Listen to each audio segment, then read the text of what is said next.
Well, good afternoon and welcome to the third Bermuda area permit meet right here on islandstats.com. In Bermuda, we have a full slate of track and field. Yeah.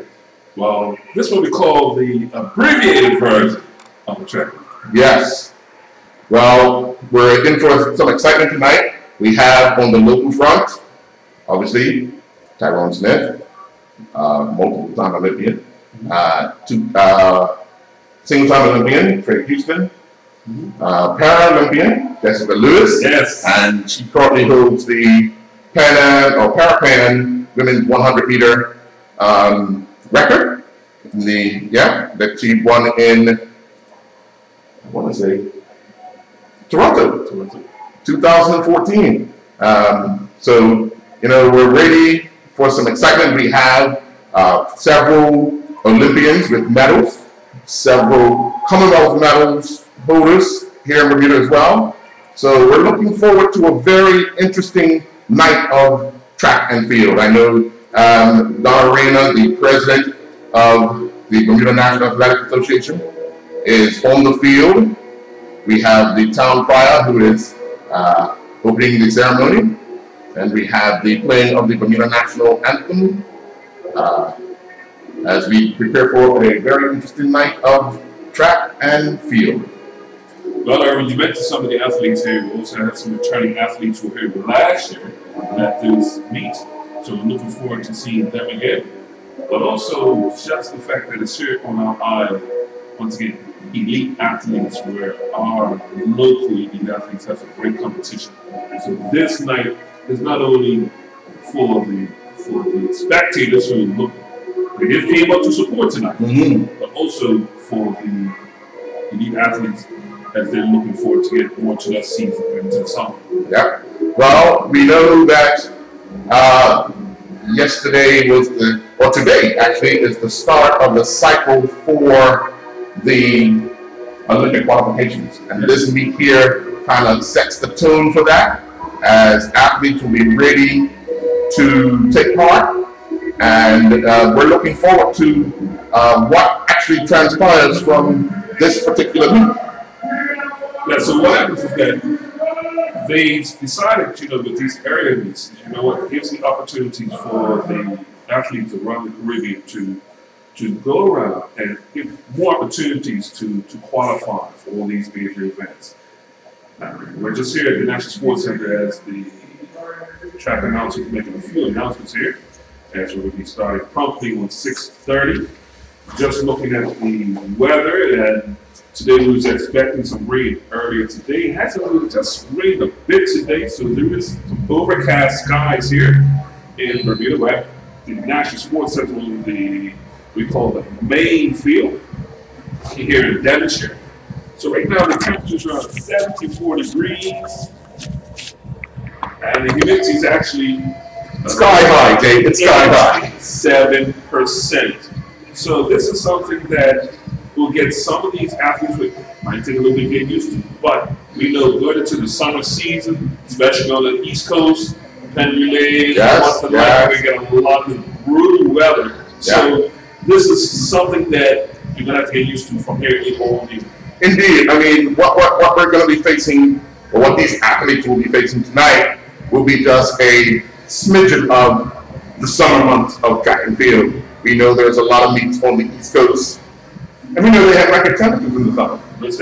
So here they struggle with the humidity, which is a little different, a little more tougher on breathing. Because the heat, if you hydrate properly, you can overcome a lot of that.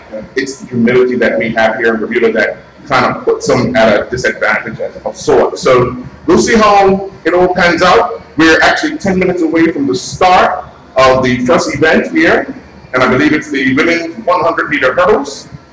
We know we'll have Jessica Lewis doing the 100 to 200. There's no. If you're going to say Jessica Lewis, please mention about the Pink Hurricane. Okay, well, Jay has dubbed it the Pink Hurricane. And one thing about the Pink Hurricane, if you saw Island Stats yesterday, there's going to be a new Pink Hurricane. there was a donation made by her sponsor staff, Tokyo Millennium Reed. They've actually put up, they raised $6,500 and presented it to Jessica yesterday, right here at the National Sports Center, in her bid to qualify for the 2020 Olympic Games. And we talk about it many times from our sports shows that the support that's needed for these athletes to get to the elite level, to stay on the elite level. It's not only the training, it's not only the off the field, but it's also the equipment. And we're talking about paralysis, we also need with equipment. And to have the top of the line equipment on equipment, that's going to put you in a match with everybody else, because sometimes you can do all the training, you can be as fit as you want, but their equipment is not up to par as the rest of the field. You can lose seconds, and seconds we know can win races. Oh yeah, definitely. You know, talking to a few of the athletes who were here at the stadium yesterday, training. Actually, funny story. Well, not a funny story, but a real story. Yesterday, Dennis Brown, the owner Dennis Brown, was here. He was actually taking some of the athletes back and forth to the hotel. But a conversation he had with me was, you know what, look at this. Some of them have coaches, some of them don't have coaches here in Bermuda. But you will know, because they're just out there doing what they need to do to prepare themselves for tomorrow. It's not like the coaches got to be telling them, okay, now next we're going to do this, or next we're going to do that. They're actually so focused on what they need to be doing is that, you know, they just go on about it on a daily routine.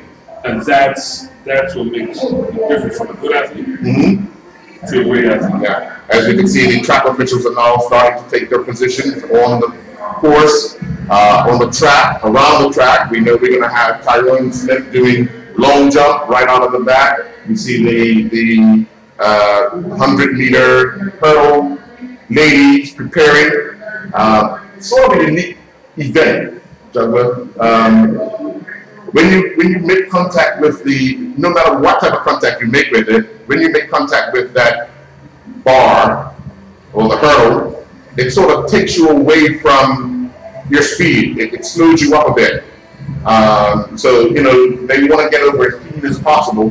And then it's even more interesting when you see the men do the 110 hurdles, because the hurdles are even higher, you know. So, interesting sport. Yeah, this sport, it really tests you, because with the hurdle, you want to get over, but you just want to get barely over, because you want to get back to the ground as quickly as possible to get the speed. You got to get your foot, you got to get your feet back on the ground to create the speed again. So it's getting over, but also getting down as soon as possible and getting back up over again. So it's definitely a sport that it takes a lot of concentration, because it's like you said, the one missed jump or mistiming of a jump could actually ruin your whole race. Indeed it can, and that's what we have to be cognizant of.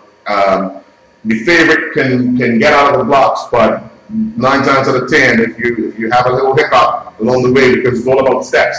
And you know that when you're approaching, you want to be as smooth as possible. You don't, when you start stutter stepping, it sort of takes away from that speed and that explosiveness that you will see that the 100-meter guy without the hurdles uses to get out of the blocks. I mean, we all watched Usain Bolt over the years, and a couple of times, even though he had a bad start within 3 or 4 steps, he had the momentum to pull himself back into a race and basically, you know, dominate. But you know, Earl, it's exciting, because if you actually speak with these athletes who do hurdles, they can actually tell you how many steps it takes for them to complete from the start of the gun to the finish line. That's right. How many steps and where the steps are. And if they take one more or one less, where they will end up in the field. They will show, they can actually tell you where they will. And that's the interesting part. Track and field, although, I mean, a lot of people say the fittest person, you need to be fit. Yes, you need to be fit. But it's also very, very technical. You have to be able to make sure you take off on the right foot. You have to make sure that you land on the correct foot to make sure that your power is in the next move when you get down and get going. So, you know, it's all about that momentum and that the way things are carried over. You see them taking those first couple of practices on the hurdles. So, you know, things are shaping up. And, you know, once we do get going, we should be ready to rock and roll here at the National Sports Center. with the third Bermuda area permit meeting. Exciting times here in Bermuda, as you know. We just finished celebrating Flora Duffy, who basically ran away in the triathlon weekend. Well, believe it or not, Jay, tonight at 10:06, Flora Duffy will be in action in Yokohama. See what I'm saying? She will be taking part in the Yokohama World Triathlon. I'm just still wondering, some of the ladies who competed here in Bermuda against her, are they still shell-shocked? Well, to tell you the truth, I don't know, shell-shocked, stunned, surprised, amazed. You know, it's the performance she put on here a couple of weeks ago here in the island. Unbelievable. Yes, indeed. But you know, this is some of those stomping grounds too. Yes, so, yes. Here at the National Sports Center, you know, we would love for not just next Flora Duffy come through, but we've, like I said, you've seen folks set a record here in the Carifta Games many years ago, and instead of saying that Carifta's coming back to the island. That's right, Carifta 2020, ladies and gentlemen, and hopefully we will be here on Island Stats bringing it all to you. But we have a few years to go before that. But as we can see, the ladies have lined up for the start of the 100-meter hurdles. They've been introduced. They will be under starters orders momentarily. We have all the track officials lined up and ready on the track to judge whether or not they're legal or illegal.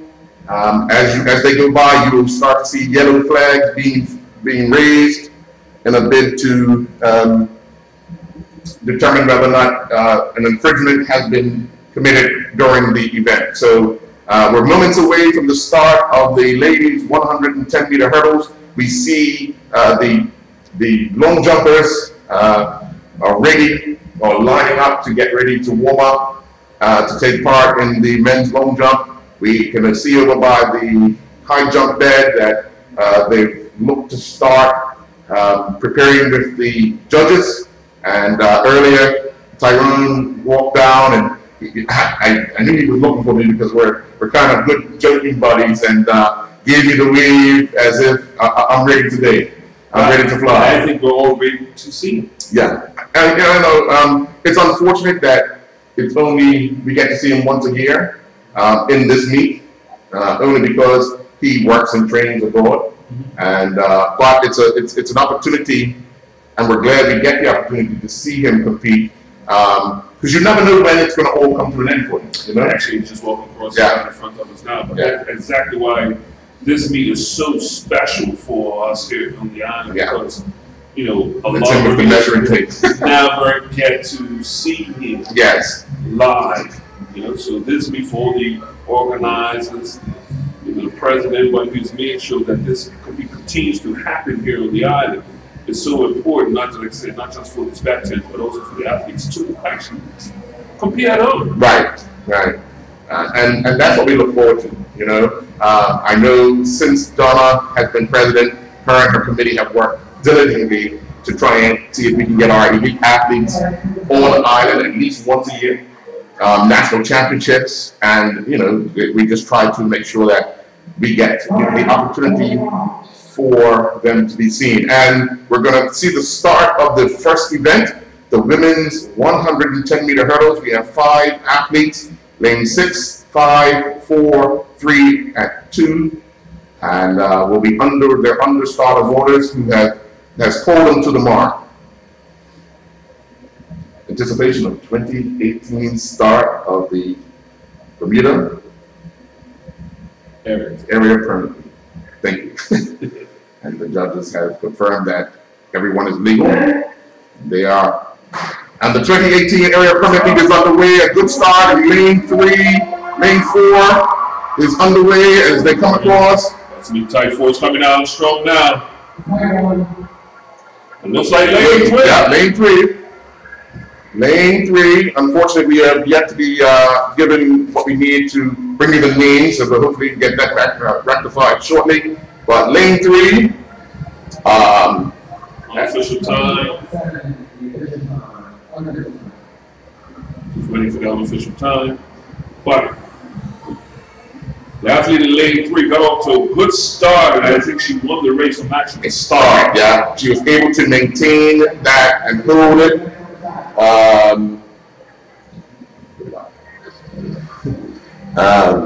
So we're hoping that we can get everything needed to bring you names of individuals as they now work on moving the track for the men's 110-meter hurdles.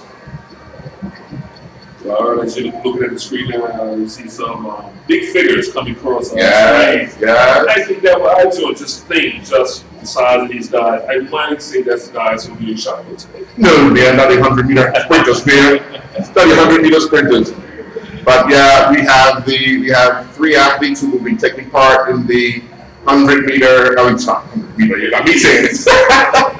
In the shot put. New to the event this year. Last year, the first 2 years we only had 2 field events, which was high jump and long jump. They threw in another event through generous sponsorship. You know, this event here wouldn't happen without the sponsorship because they need it in order for prize money for these athletes. This is a job for them. Yes. As we know, we talk about professional sports all the time, and see people look at football or look at track and field and say, oh, it's a sport. But for some, it's a business, it's a livelihood, it's their job. They go to work on a daily basis.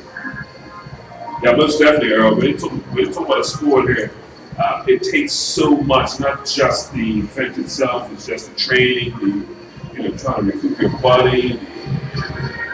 There's so much that goes into it, and obviously it gets costly. Just looking at a meal plan. What these athletes need, vitamins, what they need on a day-to-day basis. So it's not only time, but also money. And without that type of sponsorship, it's hard to even maintain to be a full-time athlete. And like you said, Earl, it actually becomes a job.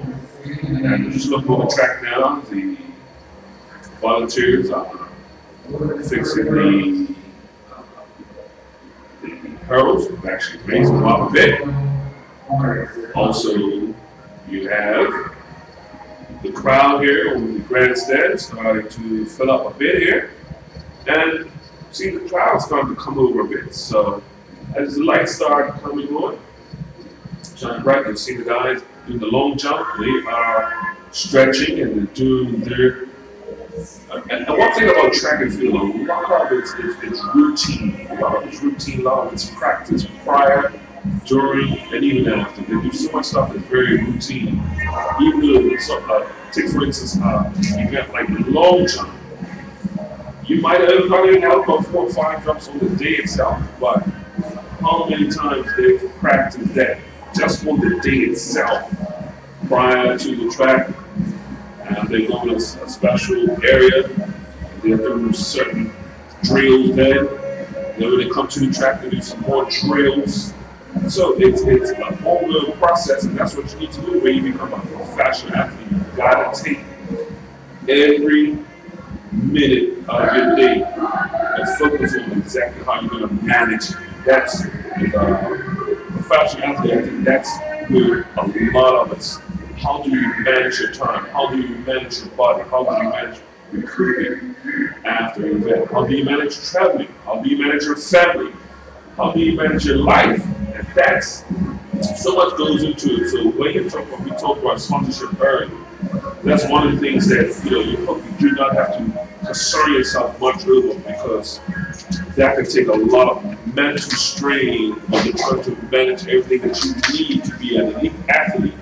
It's going to take so much out of you just trying to manage your event and going forward.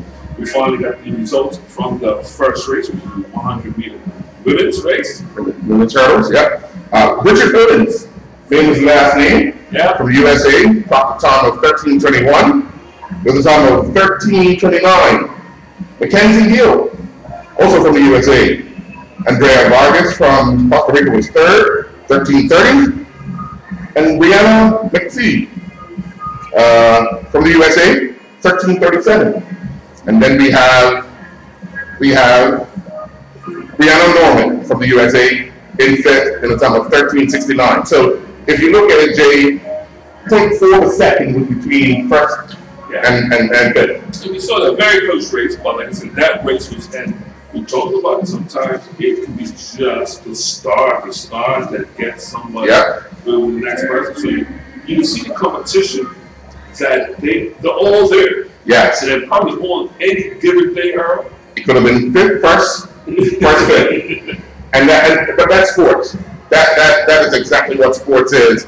Unfortunately, we have a downpour, but just mentioned the club coming over. The meet will continue.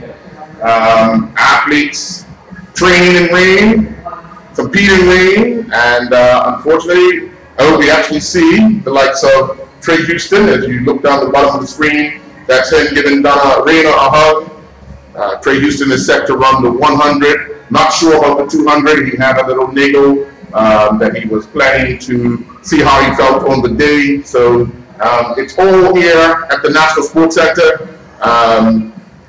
Track officials, the volunteers, you have to say they do an amazing job, because they're volunteered to be out here to make sure that this meet runs as smoothly as possible. So we see the president of the Bermuda Football Association.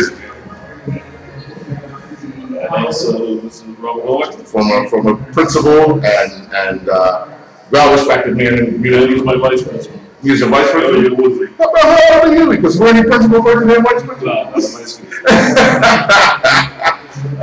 He went to the bar, he was there at the time. Oh! Dr. Maxwell was there. You're talking about Kenneth? There you go. Yeah. He was principal at the ward. Yeah, Howard. Yeah, but Robert was vice. Oh, okay. At the bar. And Dr. Maxwell was the principal. Why did they call it? Because we have athletes here that went to Barkley Institute. I'm not calling it the Barkley. Why do they? I'm probably going to get slapped upside the head. It's not called the Barkley. It's the Barkley. They call it the Barkley. It's the Barkley. Is it the Whitney Institute? That's your problem. It's pretty obvious. You didn't have much skill pride in it. Well, folks, we're here. We're trying to educate you that are watching and listening about schools in Bermuda. We have the area permit meet. As you see the poster, it's Trey Houston, Bermuda Invitational Permit meet. It's got underway with Bridget Owens winning the women's 100-meter hurdles in time of 13:21, with Mackenzie Hill second, 13:29, and Andrea Vargas from Costa Rica. I will say, Errol, we talked about weather earlier. There is a southwestern wind about 17 miles per hour. It looks like it may pick up just a bit. Looking at the feather flags around the field, they see them blowing a bit more than they were prior to the rain. Yeah. This rain has brought a bit of wind, and we'll see what happens after that, because now you're talking about conditions that can affect not only racing but also warming up. Yeah. And it's be interesting because when these athletes are here today and warming up, they're actually warming up on the field behind us, the hockey field. Yeah. Obviously, there's no rain or whatever, so now they're probably getting the body warm. While this rain is, do you stay outside and continue to keep the body warm, or do you come up here and do it together? Right. Well, I mean, they probably trained where it hasn't been raining and all of a sudden it would rain. So, you know, they'll be equipped for whatever conditions they need to make sure that they are equipped for. We're just awaiting the presentation of the women's 100-meter hurdles. The rain has delayed it for a bit, but we're almost underway. And as you see, it's going to be Andrea Vargas from Costa Rica, a Costa Rican sprinter. Costa Ricans are usually middle distance, like Bermuda, middle distance runners. And if you look at her, she's not that tall. So you know that's what they build for a middle distance runner in South America. That they have that build, that they have that that way about them. But she's a sprinter. Mackenzie Hill, the second place finisher, and of course our winner today is Bridget Owens. And that's the top three finishers of the women's 100-meter hurdles That was the first event of the 2018 Bermuda Area Permit Week. 2018. Yeah, it feels like just yesterday was the first one here. Yeah. But now, like, so we're in our third year, and hopefully it will continue to even progress year after year after year after year. Well, we're hoping that you log in and you're enjoying what you're seeing, and we want to make sure that you enjoy and get the opportunity, if you couldn't make it out here to the National Sports Center, to get to watch international athletes as well as Bermuda athletes here at the National Sports Center. So we're happy we're able to bring it to you, and we look forward to a lovely long evening of track and field. And again, 10:06, tune in to triathlon.org and you can watch Flora Duffy in action later as we go from these stars to the other stars on the track. So it looks like we're getting ready for the second race. It'll be the men's 110 hurdles as they're at the starting line. It looks like we're going to have lane 3, 4, 5, 6, 7, and it looks like lane 8. So lane 1 and lane 2 will be open. And once again, once we wait to get the names of the athletes who are in this particular race, once again, we have Jonathan Cabral, he's in lane 5.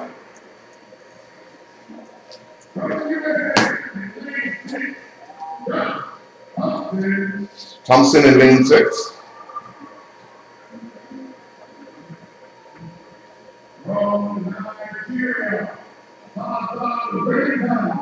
Reddington? Rensana Reddington from Nigeria in lane 7.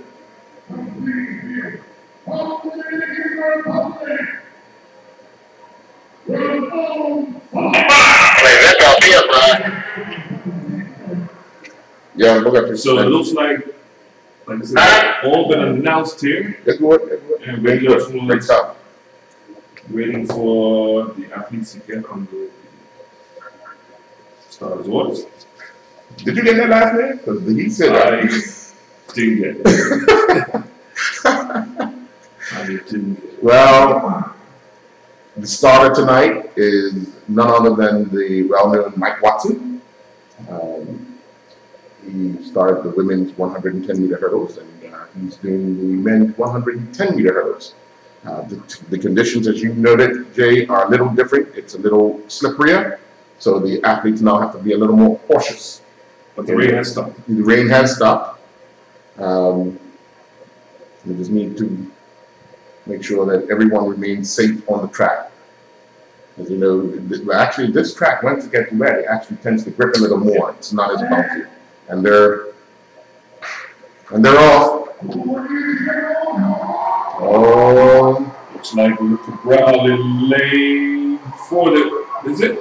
Yeah. Lane 5. Lane 5. Cabral looks like all the way to the end. All the way. From the start to finish, Cabral, from start to finish, he got out of the box quick, and he was able to maintain and hold that position, and obviously comfortably get through everything needed to get through to come out on top. And 13:27 for the 110-meter hurdles for Cabral. 10 more meters, and it was a little slower than than Britain's winning. 13:21. So 13:27, 13:77 for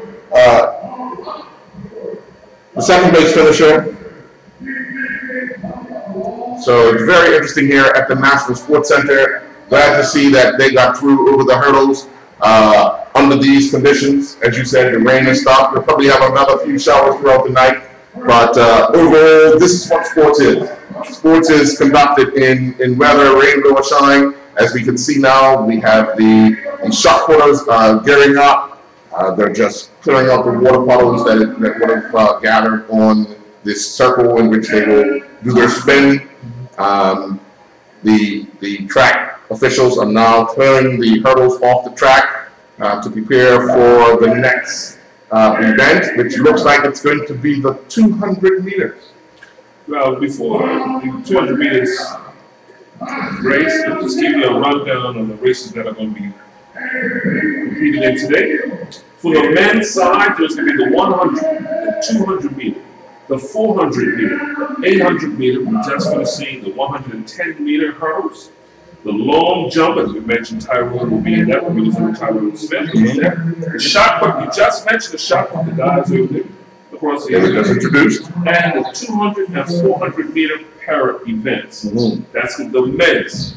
On the women's side, there's going to be the 100 meter, 200 meter, 400 meter, 800 meter, the 100 meter hurdles, which was the first event of the evening, the long, actually the high jump, which you see Bermuda Sakari famous, once again a medalist in the Commonwealth. Griffith, I'm sorry. Yeah. And Griffith had not just one medal. Every year she's been. Bob just preluded to what she's going to be doing. She's off to Georgia. For her college scholarship. Georgia. Yes. There's some proud Bermudians that have attended Georgia. The minute she announced she was going to Georgia, you had the likes of Steve Burgess. Yes. Obviously, you had the likes of Freddie Evans, who got traded. His son. Aaron went to the job, so the game. Yeah. So Bulldogs. I'm sorry, Bulldogs. I'm not Florida. Do not get Florida Gators and Georgia Bulldogs. That's like you saw big one about. See what I'm saying? See how that works? Yeah. But mistakes are going to be forgiven. All that. I slip of the tongue. Also tonight for the ladies, we talked about it earlier, but it will be the Pink Hurricane. We normally see her in the longer version of the 400 meter, 800 meters racing on U15, but she's doing the 100 and 200 tonight. Well, looking at the conditions, I'm not sure if they're going to want to do the 200. The track for them is not a favorable track because of the fact that it's spongy. I'll tell you, Earl, the rain has started again. And you see, it actually looks like it's raining harder now because the track is really starting to get water. Well, the thing is, it's you can see it's raining, but I think the lights now are more on the track itself, so it's actually giving it a gloss. And as we continue to see the officials clearing off, and you can look and see where the lights are really on the track and giving it that extra glare. We're just waiting for, we could see the final touches being put on the shot putters. We could see the 200 meter people getting ready. We're well underway. We're 20 minutes in. We're two events down. Two good events. Good start to the 2018 permanent meet, and we're looking good. We have the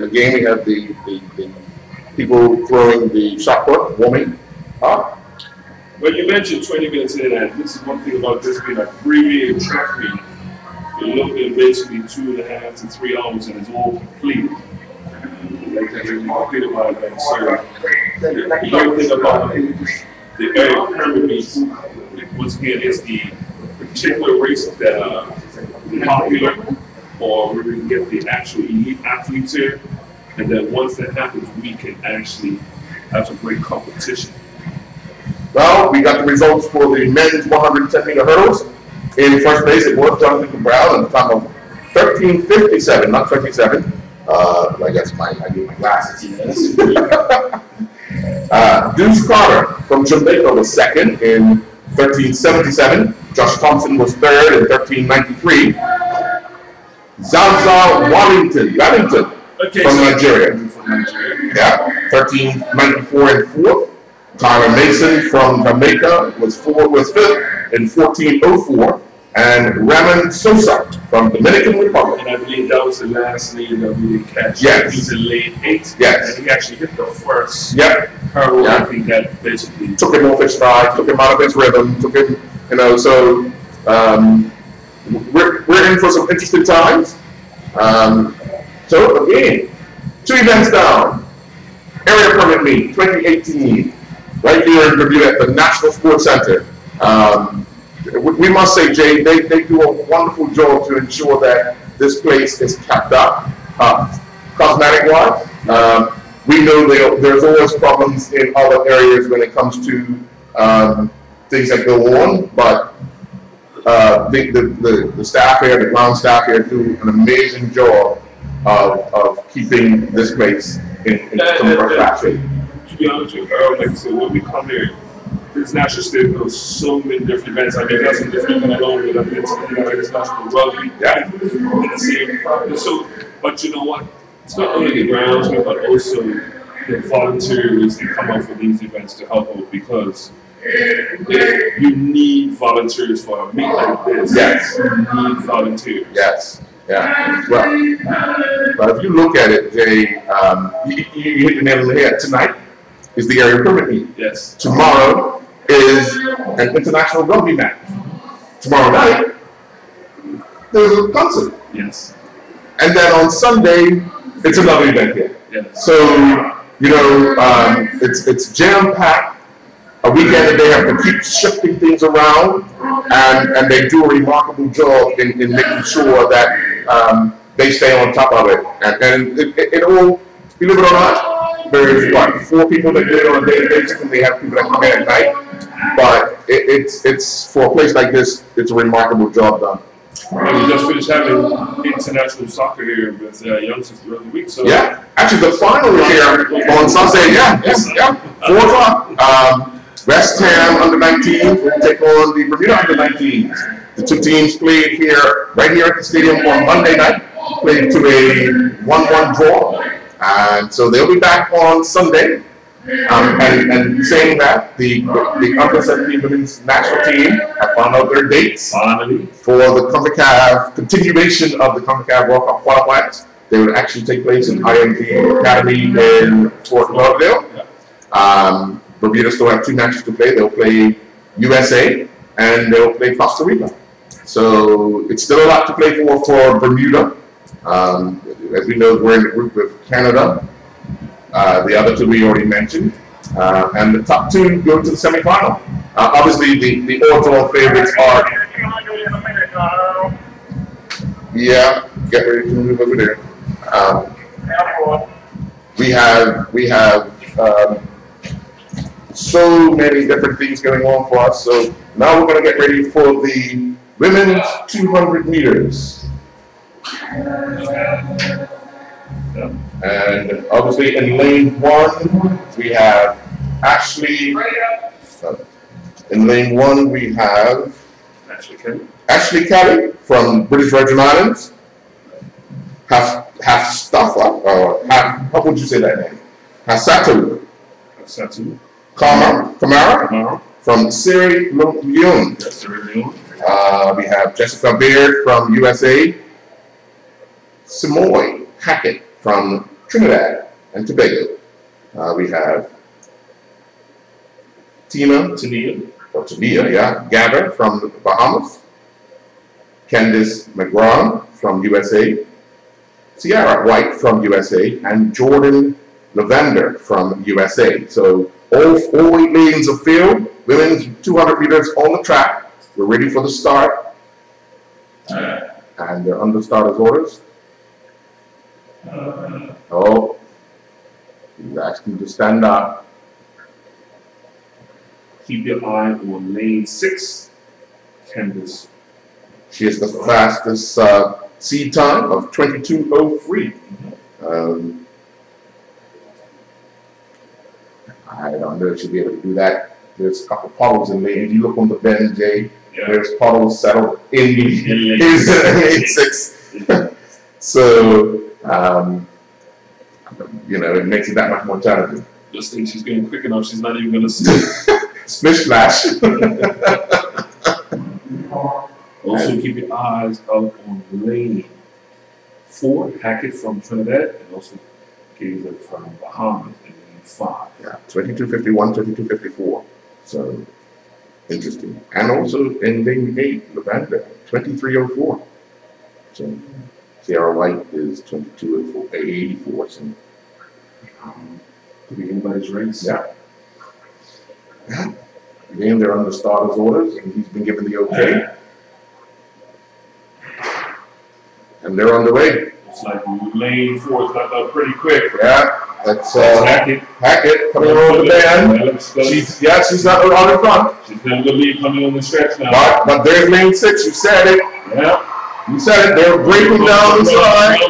LeBron's coming on strong to the end. But also in lane 3, it looked like she's going to take it. And that is Jessica Berry from USA. Came on strong in the last 60 meters. Turned on the cylinders and kind of breezed across her. Hackett and LeBron. Yeah. Hackett got off very strong, especially in the first 100 meters as they came up to the first 100 meter mark. But then LeBron had started to pull away from it just a bit. But in the meantime, it was Berry it just sized them up. Yeah. Yeah. Well, I could see when Hackett came around the corner off the bend, as she got onto the straight, she stood up straight. Yes. That's an indication that you're going to struggle because now you're putting your entire body up to the wind, yes. And you have to kind of get into a movement, a float, and from there she struggled with that form when she got to the last 50 meters, and you can see that's when the winner actually came across. As you can see, the presentation for the men's 110 meter hurdles. Second place is Deuce Carter, and the winner 1357. Jonathan Cabral. Canada. He's gonna love the weather. Well, you know what, Jay? I watched Jonathan train yesterday alongside, I want to say Tyler Mason. They were here for about 2.5 hours. And when he started, I said, "Who is this guy? He does he look like a hurdler?" No, he doesn't. Right. So you stand there and say, "Who's this guy?" But then you see him warm up, and as he got warmer and warmer, you could see a little more rhythm coming in. You could see how he was able to get himself together. And literally, I'm not surprised that he ended up as the winner. You know, here we are at the area permit meet 2018. I would just like to mention some of the athletes and guys who do shot put. They're just looking over to arm right. Mm-hmm. And you have Chad Wright from Jamaica. Yes. Dylan Simon from Dominican Republic. Garrett Appier from USA. Ashinia Miller from Jamaica. Mm-hmm. And Josh Freeman from USA. The seed mark will probably be in favor of Josh Freeman, 20.9 meters. Mm-hmm. Followed by Miller from Jamaica, 20.75. Appier, 0.05. Well, I'll be in the 13 point something mark. You're giving yourself too much credit. Oh, you think I can do 15? Huh? You think I can do 15? Man. I think you do. I believe you can. I believe you too. A little engine. Sure. But I'm lying out flat with a pillow. It's a dream, baby. It's a dream. Also getting ready on the far side. You can probably start to see guys on the far side with the men's 200 meter dash. And in that race, we'll find Chet Page from USA, Marcus Chambers from USA, Winston George from Guyana, Jan Carlos Martinez from Puerto Rico, Gordon Lalonde from Trinidad and Tobago, Jordan Landberg from USA, and I want to TV Okizi from Nigeria, and Mike Berry from USA. Okay. Wants to watch out in that race would probably be Jan Carlos Martinez in lane 4. 20.919. Yeah. Gordon Lalonde from Trinidad and Tobago in lane 5. 20.26. And also probably in lane 3 also Winston George from Guyana. 20.41. Yep. And so that's for our next race we'll be looking at very shortly as they're do the last minute preparations. They haven't put all the clothing into the baskets yet, so we're still actually, this event we're about 4 minutes behind schedule. I guess due to that rain shower. So once they kind of get themselves back on track.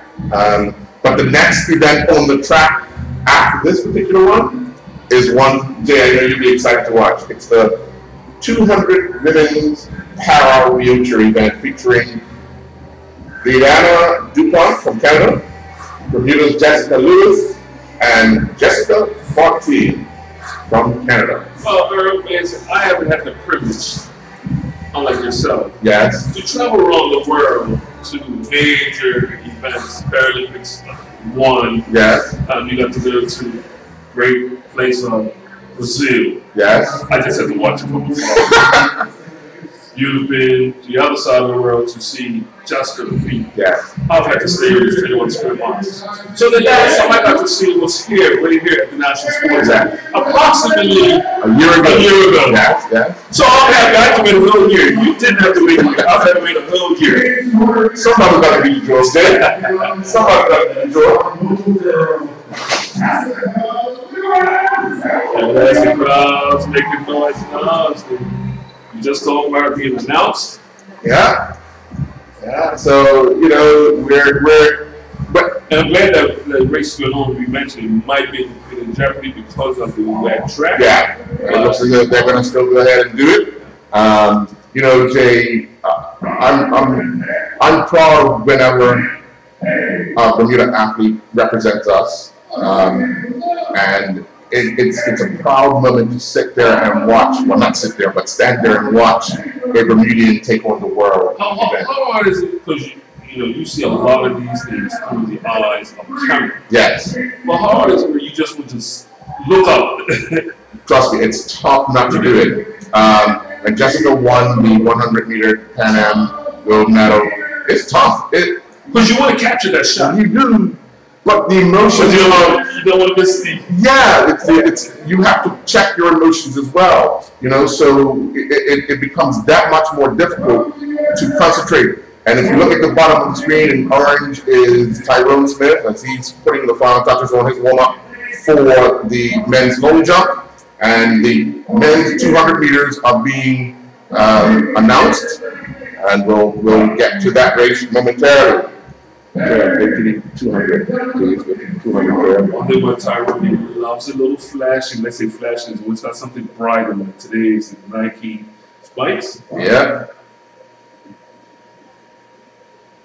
I get to tease him because he dates a young lady who is the #1 pole vaulter in the USA, Sandy, and I ask him all the time, so how was it not being the star? So, you know, we joke around a lot. So Tyrone is a guy that I love to be around when it's international. So we have the start of the men's 200. They're off. And it looks like lane 4 struggling. Lane 6 is done up pretty fast. That is. They're coming around the bend here. Let's see. Lane 7. Lane 7 is Aussie. Lane 3 and Lane 4, yeah. Lane 4. Martinez, you said he was the one to watch. He was the one to watch. Jan Powers Martinez from Puerto Rico. Yeah. Not Puerto Rican. Come on, man. Come on, man. Ain't going to make it to the 200? They didn't make this fight. Yeah, yeah. And unfortunately, Trey Houston did not run the 200. No. He was telling me yesterday that he was feeling a bit of a strain, and they thought coming off the bend was going to be too difficult for him. So just do the 100. And you'll see in just a minute 3 para-athletes, and you hear the crowd as Jessica Lewis is in the middle of the 3 as they prepare for the women's 200-meter dash para-wheelchair event. Canada, Bermuda, Canada.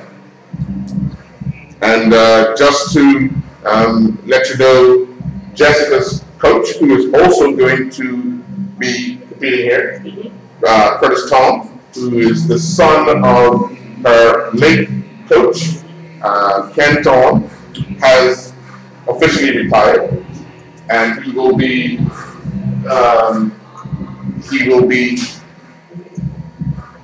using this as one of his last events to compete in, but he will turn his focus on full-time to coaching Jessica Lewis through to the 2020 Paralympic Games. Actually, a great story and just a great backstory. I've been using her former coach after passing away, but they kept it in the family. Yes. And I think that was very important, not only just for Jessica, but just for the family, for healing sake.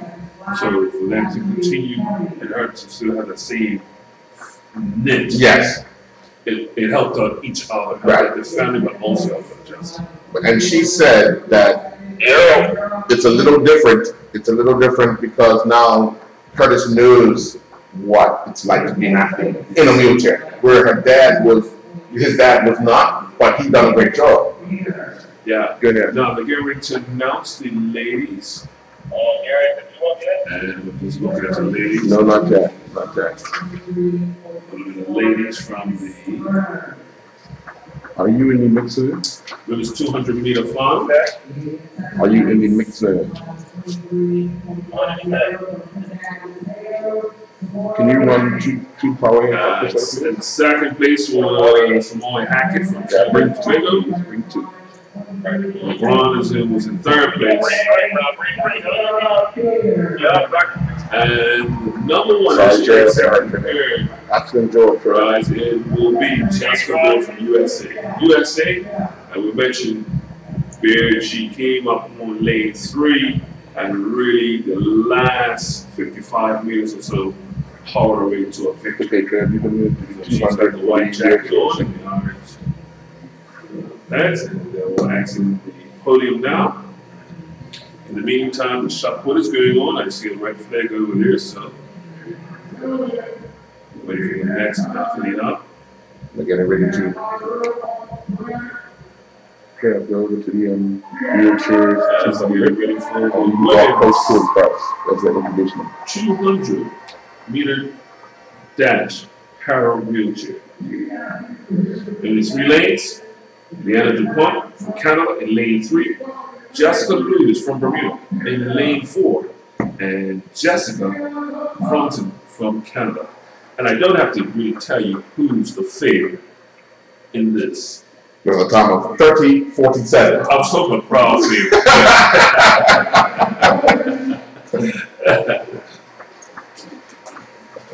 But it looks like she, once again, she's in lane 5.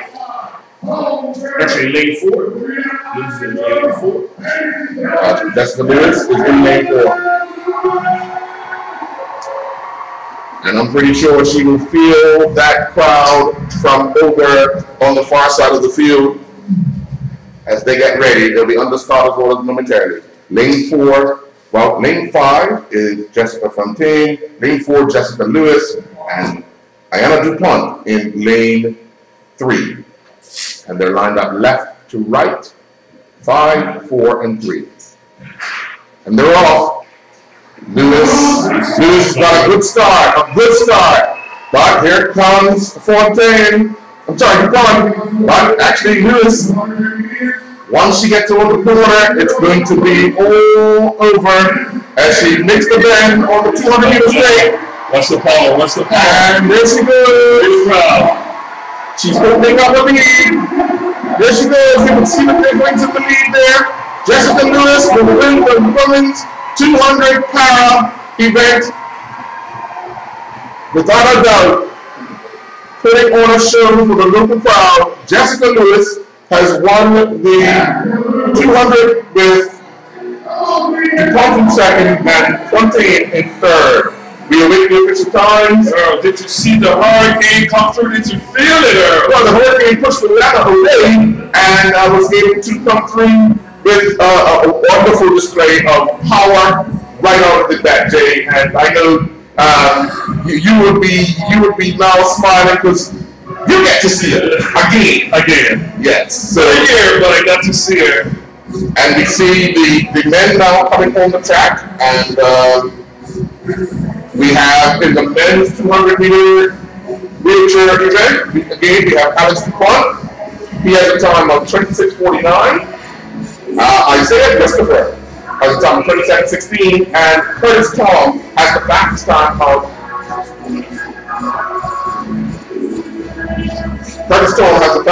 25:62.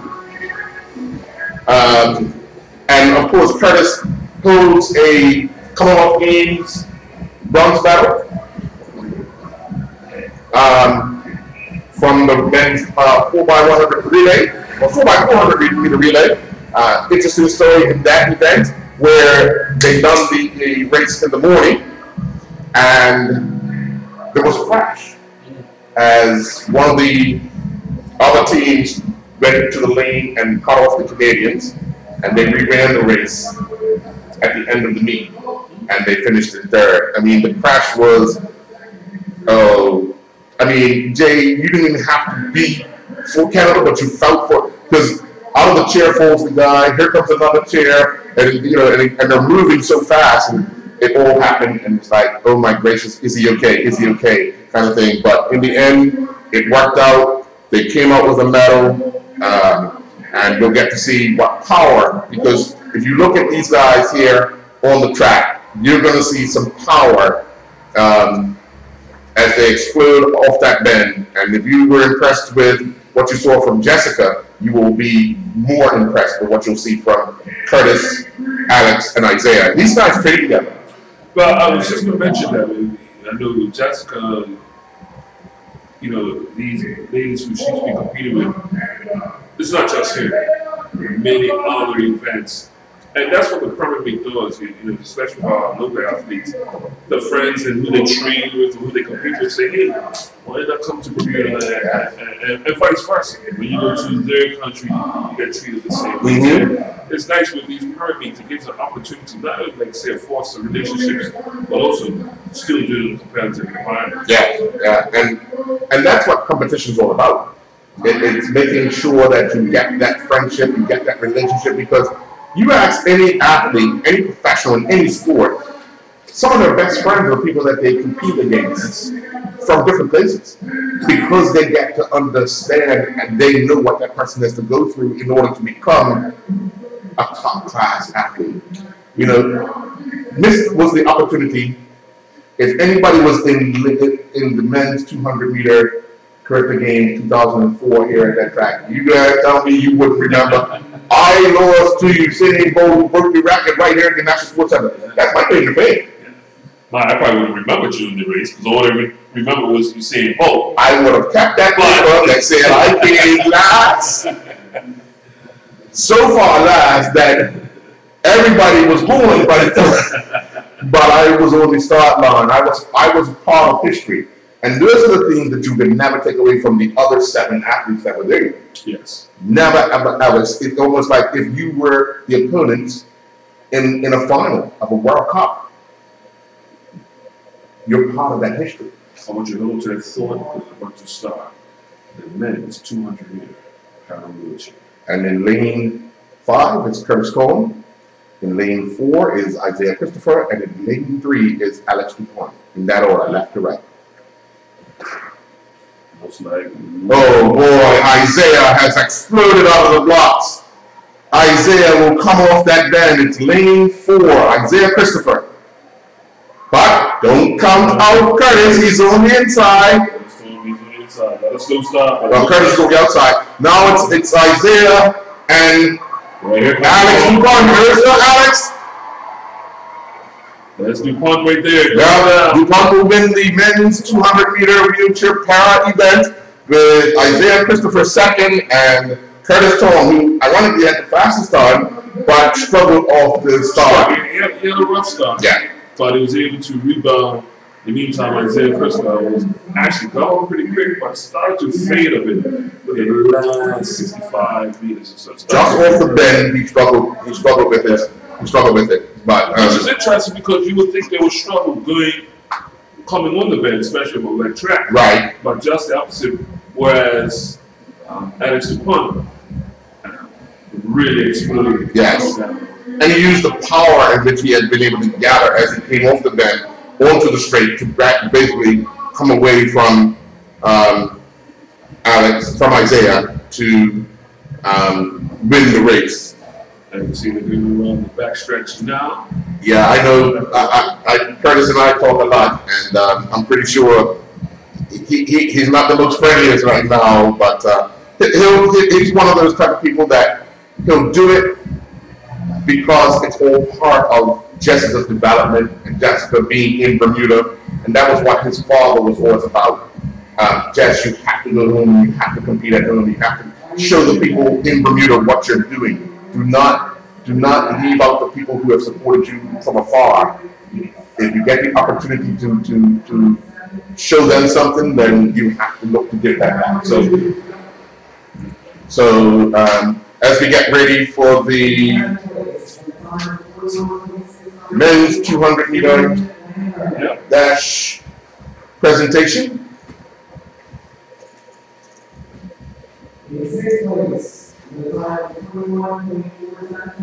Mike Berry. Mike Berry in sixth place for USA. In fifth place. In fifth place, we Gordon Lalonde from Trinidad and Tobago, time of 21:43. Quincy George in fourth place from Guyana, 21:15.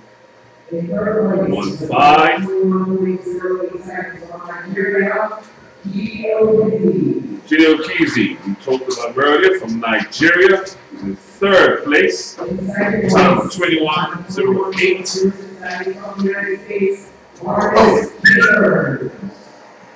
Marcus Chambers, second place on the podium from USA in the time of 21:06. And the winner of the men's 200 meter dash in a time of 20.89 is young Carlos Martinez from Puerto Rico. Puerto Rico. Oh yeah. You have the results for the times for the women's 200 meter dash para wheelchair.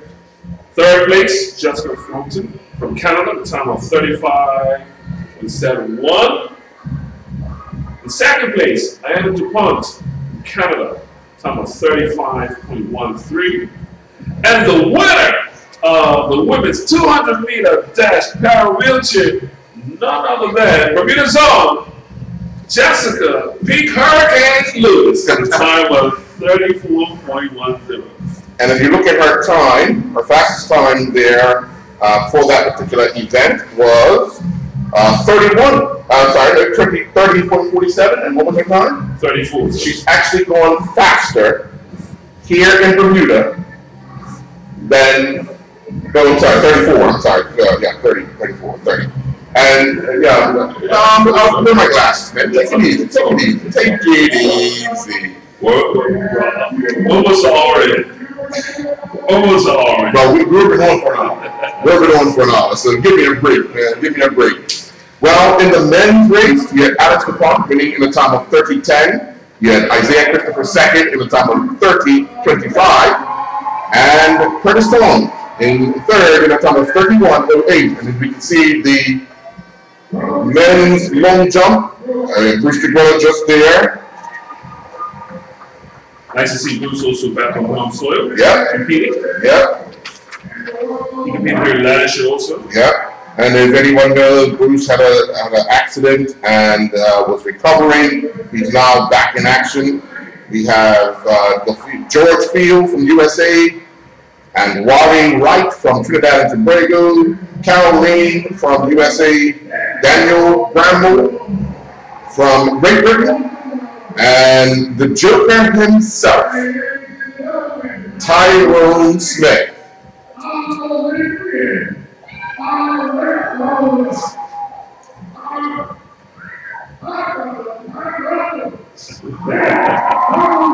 Tyrone Smith.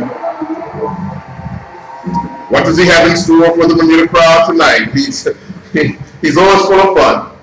Well, I tell you, it's been quite interesting because his seeding mark is at 8.34 miles. It's been a minute since he's done eight. 8. Yeah. So that's good.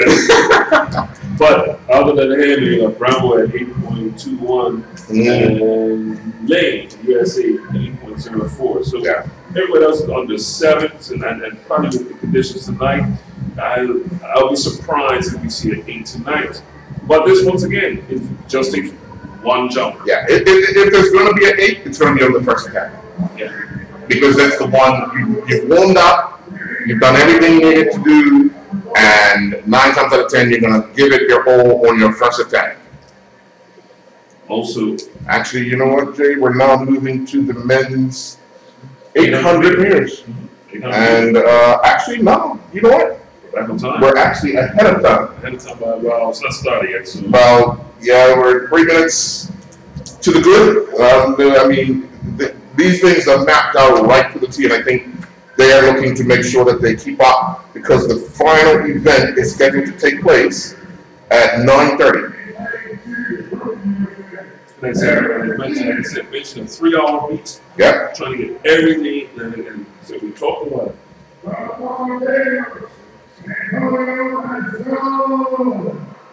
Looking at close to 20 events. And the men's 800 meter dash is being announced. Lane 2 is Paris Simmons from USA. Antonio Masco from Barbados is in lane 3. Leon Mazzolo from USA is in lane 4. Wesley Vasquez from Puerto Rico is in lane 5. Paris Redwick Simmons from USA is in lane 6. Christian Harrison from USA is in lane 7. And Andres Ario from Puerto Rico is in lane 8. I got to ask the question. Who is friends with everybody in Puerto Rico? Oh, we haven't seen too many Puerto Ricans come here.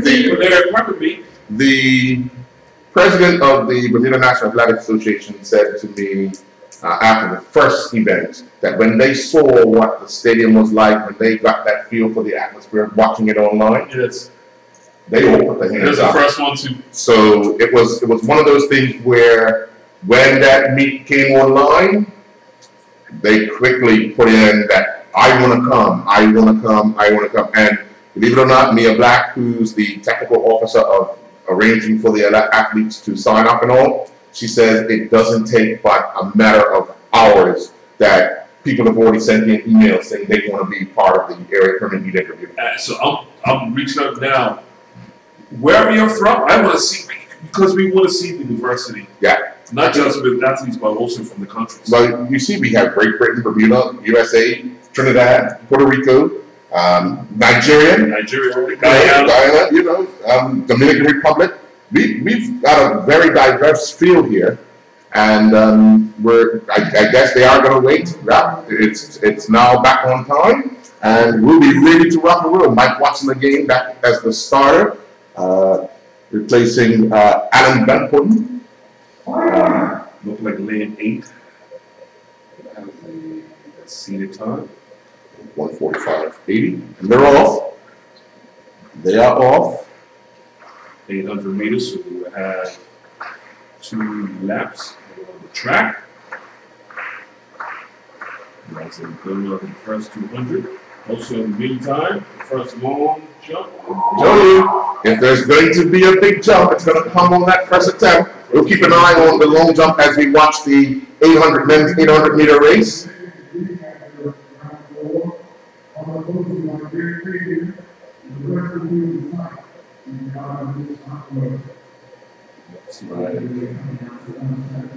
That's from Barbados, he's on the outside.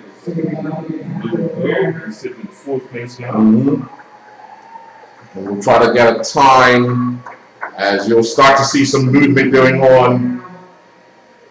You'll really start to see some movement now as the last 400 meters is underway.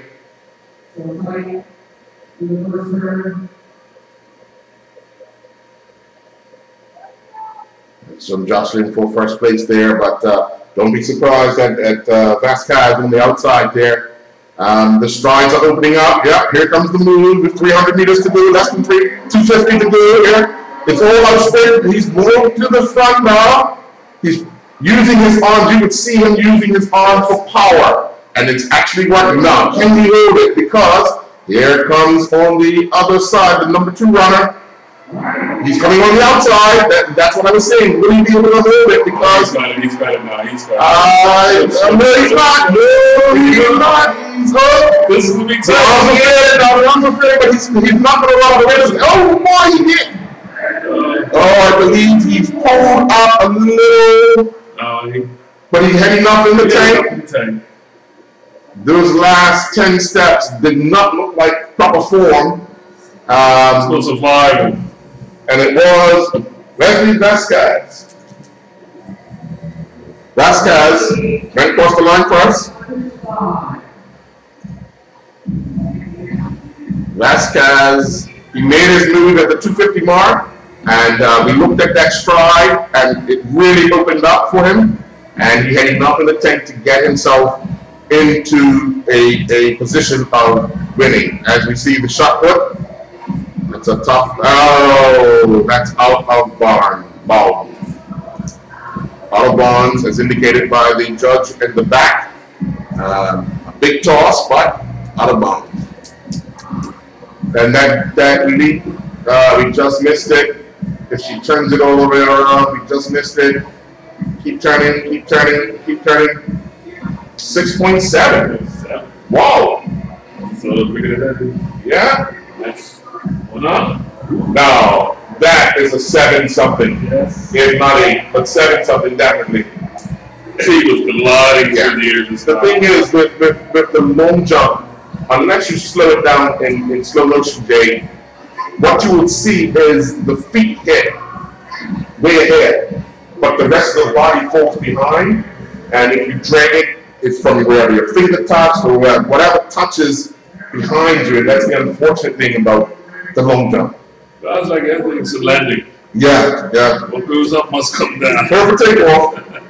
Clear for takeoff, but time for Tyrone getting ready. He's dressed in black. yeah, the long jump. Tyrone's the long jump, correct? Black.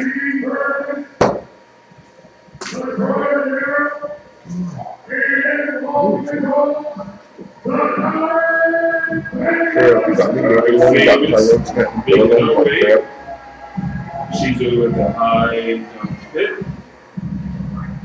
And we see the shot putting. Not a particular, oh, within this circle there. Long jump, Tyrone Smith. No, I want to try to go to long jump, Tyrone Smith. The last leap, you mentioned it earlier, it was 7 feet, 7.54 meters. And up right now is Tyrone Smith.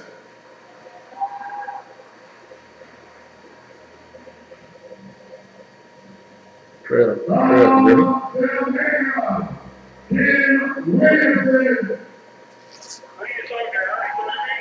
Yeah, I want to get Tyrone to do your long jump. It's too late now. It's too late now. Tyrone started down there. As he lifts off, that should be one, but it looks like his elbow. Yeah. You mentioned earlier, it's not a fire feet bend, but his elbow dragged behind. So that's, even though it looks like he got close to 8 feet, but his elbow was behind him, and he doesn't look too happy with the jump. Not at all, because one thing we talked about Tyrone is very animated. Yeah. It was a great jump. He would have definitely. You'd have seen a dance. What a throw! What a throw for the shot put. Yeah, we got it. Thanks. Good stuff. An amazing throw there in the shot put. Also, Earl, on the track, Earl, guess what, Earl? As we talked about our skills, high skills growing up. But this is for bragging rights. We have the honor to see the girls 4x100 meter relay primary school. Primary, and I use my school, it's a different name now.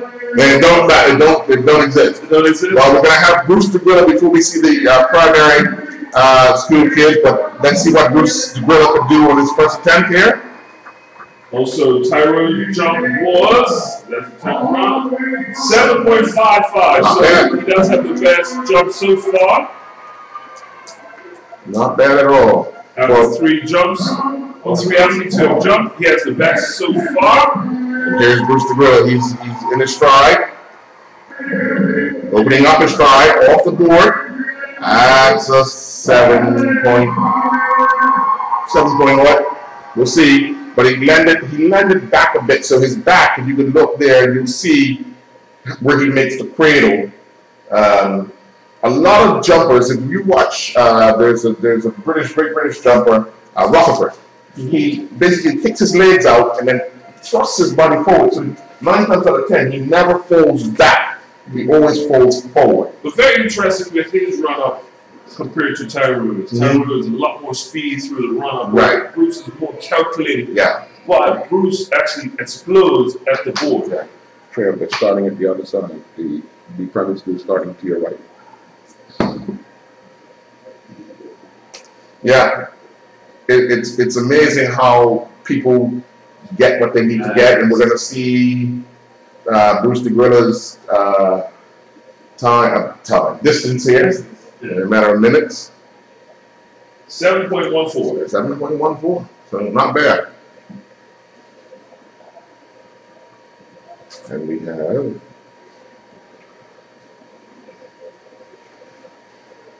next long jump is down. That's still pretty good. Yeah. But nope, jump was disqualified. Yeah. Made up, so. And you won't believe who that person that is there judging that. None other than the great Dennis Trott. Okay. Olympian. Bermuda Olympian, Dennis Trott. Another one that loves to.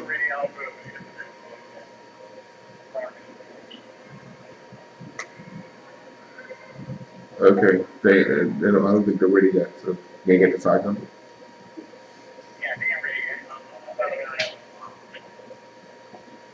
And that's a clear. That's a clear over the bar.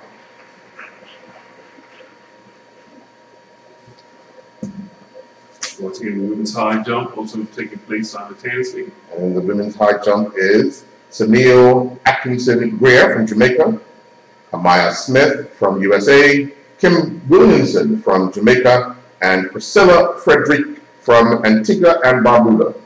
I believe Sakari Famous has a slight injury, and it was advised for her not to take part. Unfortunately, an opportunity to compete amongst a local crowd. But nonetheless, she's got a big future in front of her. A big future in front of her. So, as you were saying, Jay, the primary school 4x100 meter relay. 4x100 relay. And lane 1, Harrington Sound Primary. B team. Then you have Paget Primary in lane 2, Harrington Sound Primary A. So they had an A and a B team. But they're drinking Ron Harris's baby. Somerset Primary in lane 4, Beth Pembroke in lane 5, Victor Scott in lane 6, Northlands Primary in lane 7, and Francis Patton in lane 8.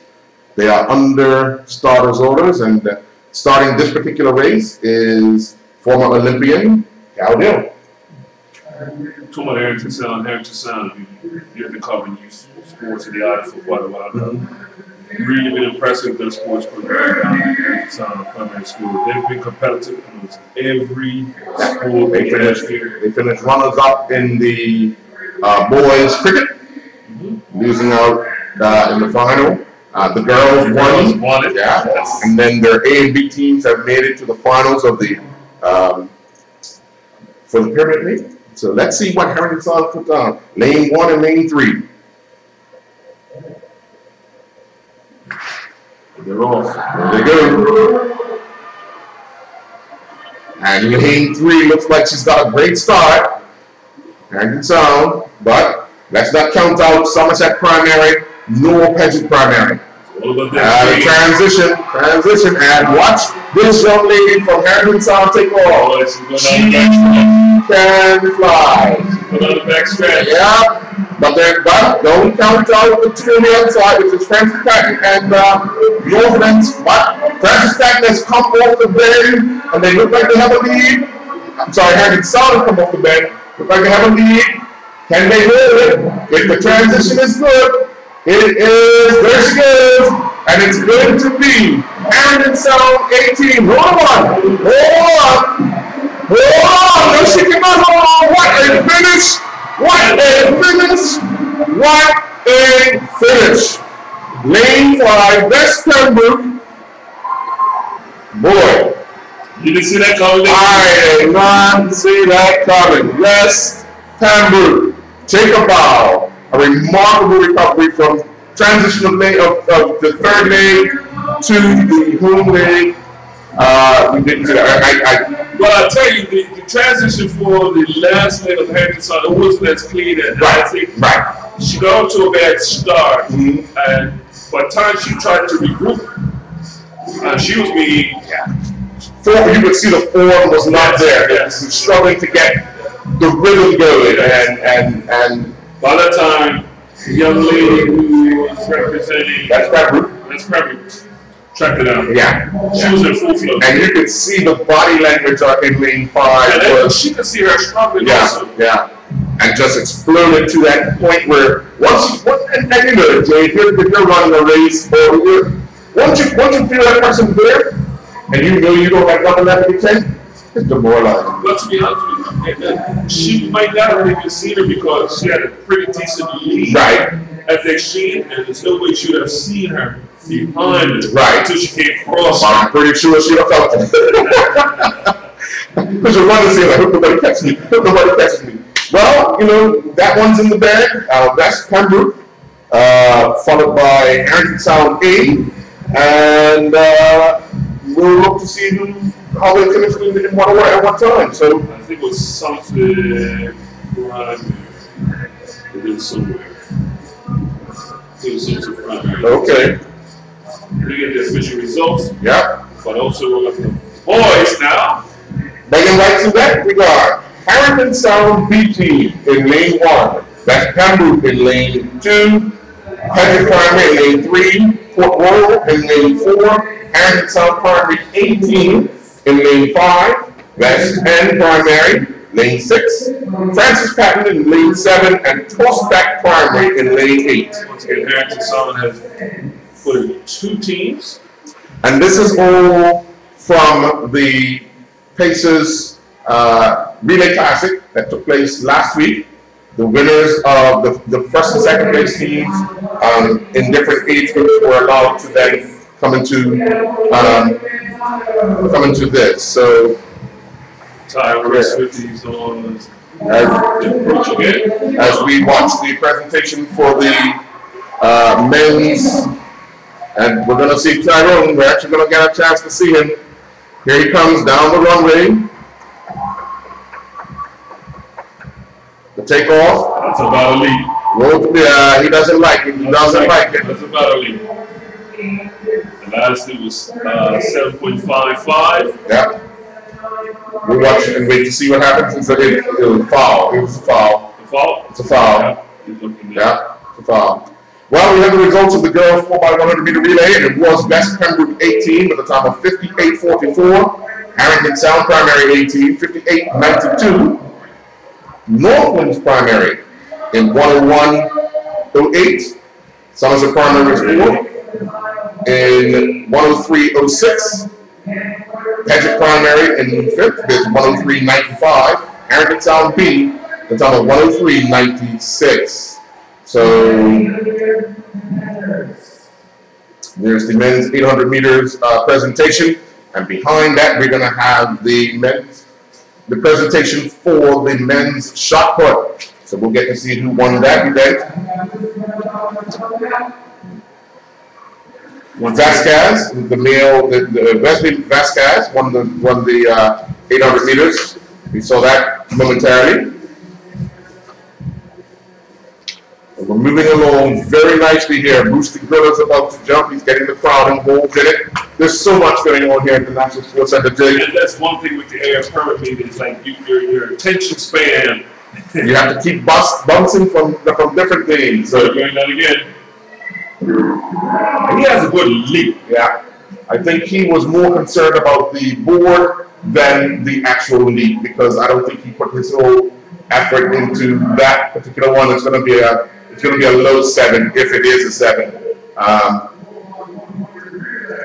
But I tell you, Earl, if he ever gets the speed of momentum, because the leap that he has off of that runner, if he had some real speed coming down, and people, I mean, he'd take off. Yeah, Jay, if you talk to any jumping coach, it's all for them about confidence. Yes. If the person's looking at the board and not looking ahead, then they're lacking confidence. And that's for a long jump, triple jump, and high jump. You'll see, if you see a jumper, stutter step a little bit. They're just not comfortable in that time or in that space to do the jump. So, you know, it is what it is. Hopefully he can work it out tonight and get a positive and a good jump. Just to give you an update, there also the shot put has been completed. Yeah. So we're just waiting for the results coming from the shot put. I tell you, Bruce's jump was 6.77. 6.77. Yeah. So that's his first jump. Was a 7.15. 7.15. Yeah. The race is off. There we go with the boys 4x100 meter dash. Rolling lane 8. Horseback primary. Wow. Wow. Yeah. And we will see now, because now they're on the outside, so it takes a little bit. Yeah. But a stumble there that could have cost them. Did they get it out in transition correctly? Yes, they did. But this is where the conditions of the track and the footwear of some of these athletes, you can see he's sliding, slipping and sliding, because he's probably not wearing spikes. So here they come down the stretch. No, they're not going to get it. Not really. We're not going to get it. Horseback primary. Horseback primary, but that's the second place. Let's go for the finish, and it's. I believe it's Hampton Sound over Port Royal. But we'll see. Man, that was a finish. Very impressive from start to finish for horseback primary. 56. 56 to 36, was it? 37? I'm not sure. In the meantime, looks like they're getting ready to present the men's shot put. Okay, men's shot put.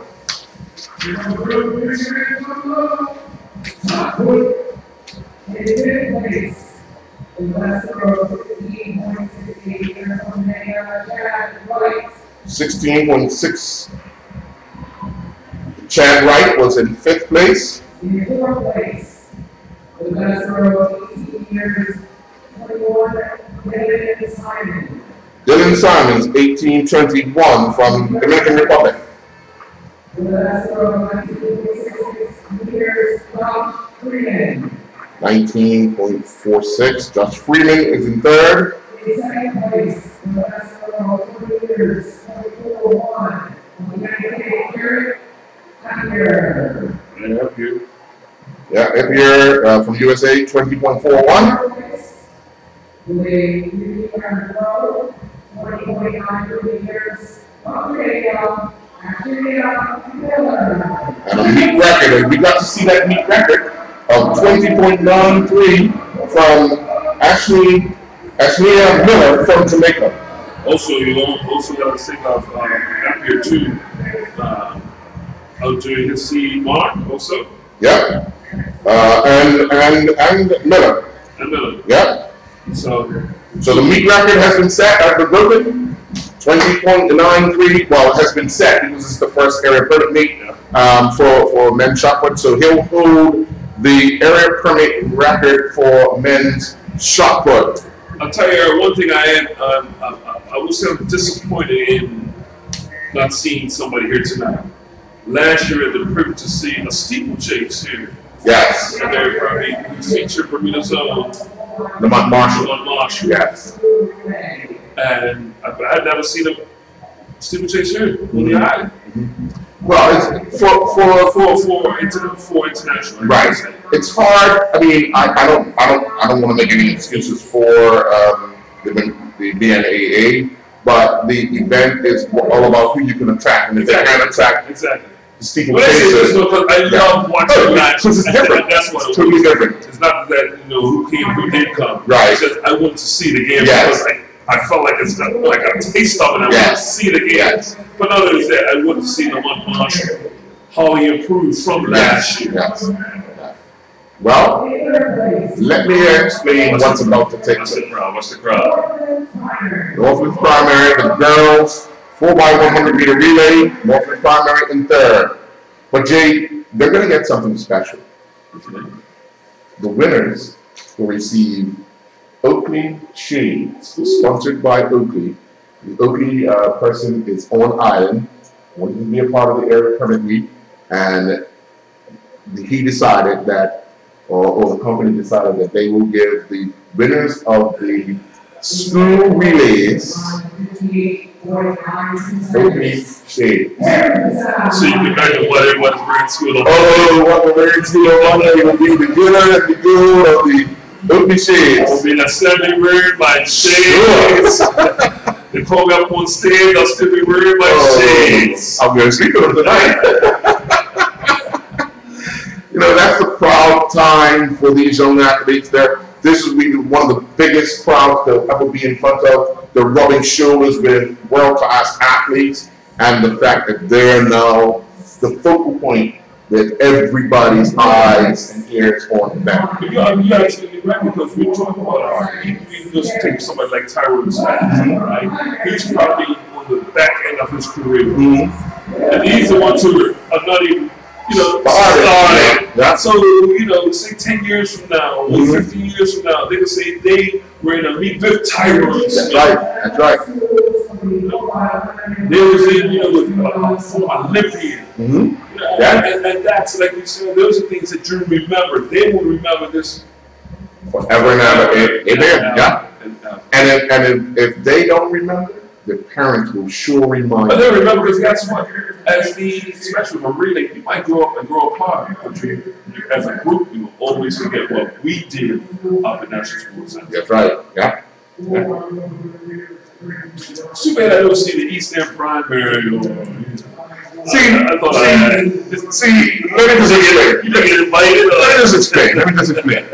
just explain.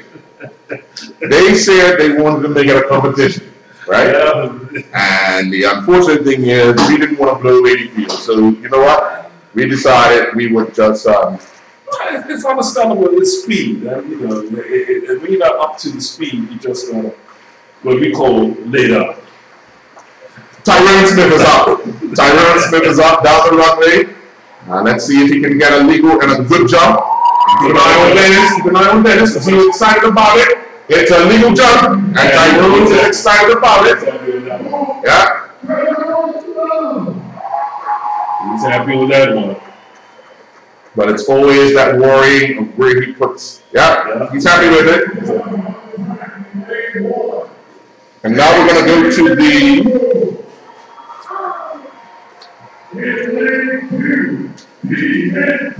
middle school girls 4x100 meter relay.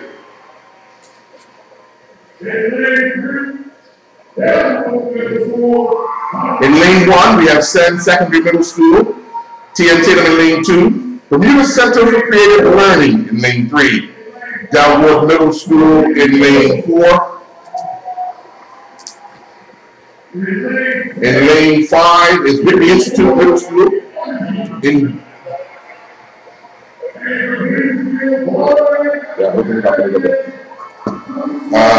Whitney Institute 18 is in lane 6. Bermuda High School is in lane 7, and Ward Academy in lane 8. Just a bit too much. Just a bit too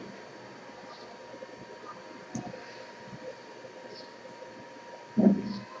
Perfect. Perfect. So they're under starters orders. And again, Jay, you talk about it, it's school pride right now. You look at it, Whitney Institute, the Bulls, the Whitney Institute, yes, I said it. We have A and B. The Whitney Institute. Making up names. No. If you could be called D. Barkley, I could be called D. Whitney. But they're off. And of course, we're looking at Delwood Middle School in Lane 4, making a statement right out of the box. But here comes T.N. Taylor, not to be left behind. Out in Lane 8 is Ward Academy. There'll be a legal handover. Here comes T.N. Taylor. Here comes Ward Academy on the outside. Delwood is starting to fade, but you never know. We saw something happen special here. Here comes T.N. Taylor. Oh, but here comes Burgess for Ward Academy. Can she do it? It looks as if T.N. Taylor were just able to hang on. Just able to hang on. Very impressive from Sienna Burgess for Ward Academy on the final leg. She's changed her sport. She used to be a gymnast. And keep talking. I want to explain what you saw, so keep going.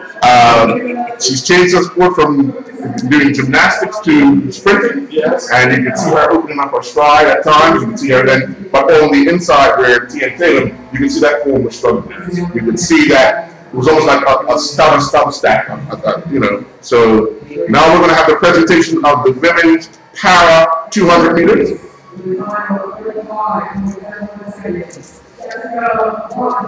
Jessica Fontaine is the third place finisher.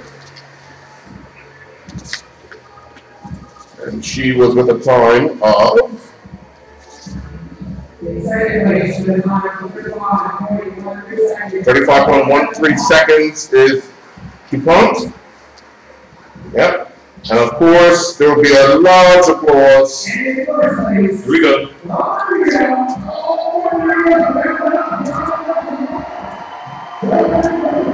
And Donna Rayner and her team have done an excellent job in including para into the event.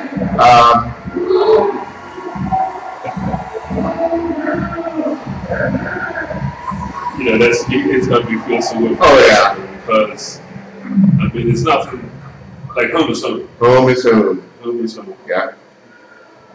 And the opportunity to perform in front of we saw this very similar to a couple of weeks ago in Florida. Yes. Yes. You know, she's traveled the world. She's a world champion. Mm-hmm. You know, over and over. But to come home and get the reception that she got in every corner,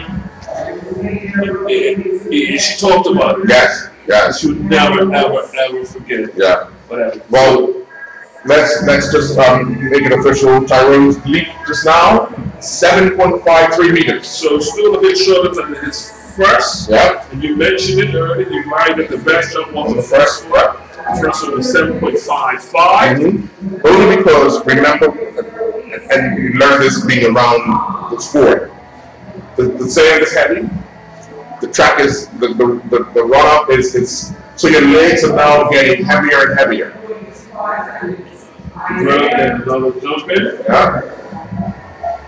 That one is the legal. Wait for the measurement to meet him. Alex DuPont.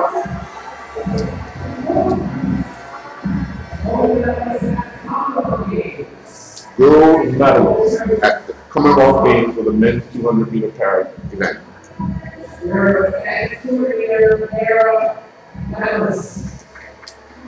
So not only do we have gold and silver medalists in what we consider traditional track and field, but also the para events as well. Yeah.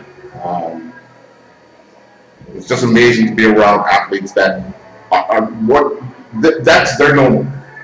Well, but you said it. They're athletes. Yeah. Yeah. They eat, train like athletes. Mm-hmm. I had a privilege of training with some years ago, just prior to the 80, I want to say the 80 Olympics, yeah, 86 in Atlanta. And a lot of them were training at Podium, training center at the time. And actually, like I said, a few of the guys came away from gold medals, but to know to train with some of these guys throughout the year leading up to were very, very dedicated. Yes. Well, the results are in for the girls 4x100 meter relay. And it was Tian Tatum, A team in first with a time of 52.35. Warwick Academy A team was second in 52.42. Delaware Middle School was third in 53.92. San Zachary Middle School fourth in 55.28. Whitney Institute A team in 57.19. And their B team finished in 57.97. So congratulations to Tian Tatum being able to hold on by 0.13 of a second. So interesting times here at the National Sports Center as the area permit meet. We're into the meet and we're getting ready for the presentation of the boys 4x100 meters. We're getting ready to see high jump while that presentation is going on. Let's see if she's able to clear this height of, unfortunately she was not, 183 meters foul on that attempt. And we're going to come back to the presentation.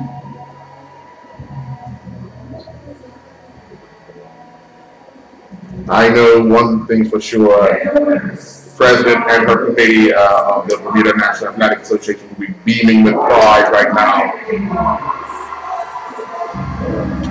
One thing I do like what we have done here, you see who's presenting the medals outside from the Pacers Track Club. Yeah. And you know, I'm just hoping they're talking about a walk of fame, you know, the grounds here. Yeah. And I just hope he's included. See, this is what I wanna say a bit about that. There are people that deserve recognition that have never taken part in the sport. That's one. But he used to creep up. He's done more outside of competing. Exactly. And that's where we fall short all the time. We look at honoring athletes. We saw it of late. The late 40 Rico got honored, but way past due. Way past due. You know what I mean? So, yes, you want to honor the athlete, but there are so many people that have touched so many lives. As some folks may say, let them enjoy and smell the flowers. Thank you very much. Yeah, yeah. Why wait until it's all said and done and then say, oh man, we should have done this, or you know. This man has put in hours, countless of hours, years. Yep. Yeah. And some of our honest top athletes of all time have come through his tutelage. That's right. That's right. Where did you get your start? Oh, Pacers, Mr. Simons, Uncle Cal. Or this. Yeah. Yeah. That's there. That's there. But it looks like Tyrone Smith, there's no more runway for him. He's almost in the opposite pit. So he is down at the top of his approach. As he starts hitting his clap on, as he tries to get the crowd, he just comes up a bit now. So in a minute, he starts to get the clap on, so the crowd gets to it. So he wants more noise, Bermuda wants more noise, and that gets him psyched up. And as it starts to accelerate, he leans back, and then he's off.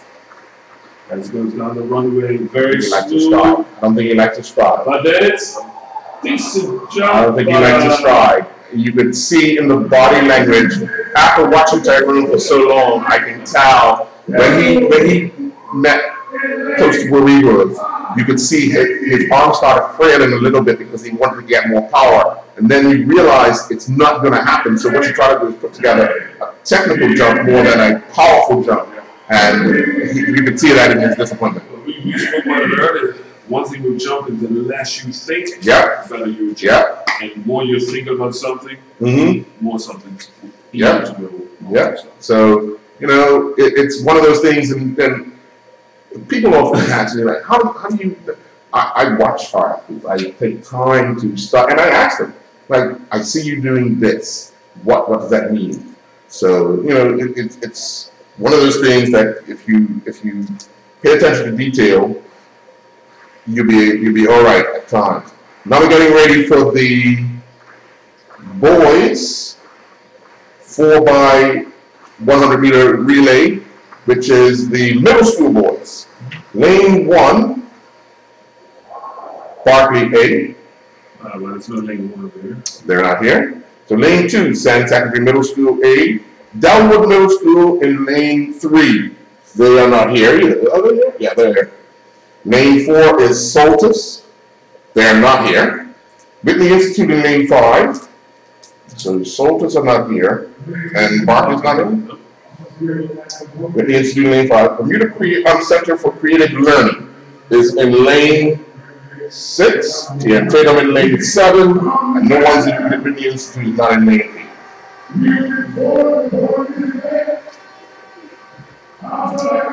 And that would be correct because Barkley and Whitney, Barkley doesn't have a middle school. There you go. Yeah. I'm agree.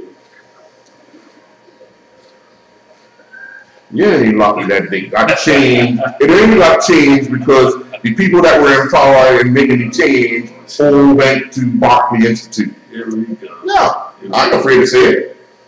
Yeah. Yeah, ain't that right? We had clout. Mm-hmm. Did you? Yeah, we got close. Just stay where you are. What got the fastest female sprinter in the world? Candy Ford. What you got? Then we had what got the fastest female sprinter? We had player that played Premier Division for Manchester United. Manchester City. We had 2 players playing World Cup cricket. What do you got? Oh, you got the Premier Division. That World Cup team. Who's the captain of that? Play. No. Jack went Barber? Or he tore that Barber? Jack was in the class of Barber. I don't remember that. I don't remember that. I remember you can check it up on using Bobby don't keep records like that. using the form.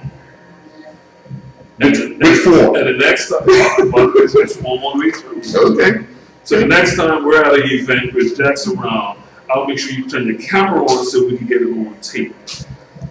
Jack's memory ain't that good. It doesn't have to be. Nah. Except behind me. See that? Over the Barkley Institute. Cheers. You gotta make. Right. You can cheat until you get caught. Wow, so true. So true. So true. So true. No, I'm not going to deny it. Well, again on the track in lane 2 is San Zachary Middle School. In lane 3 is Delwood Middle School.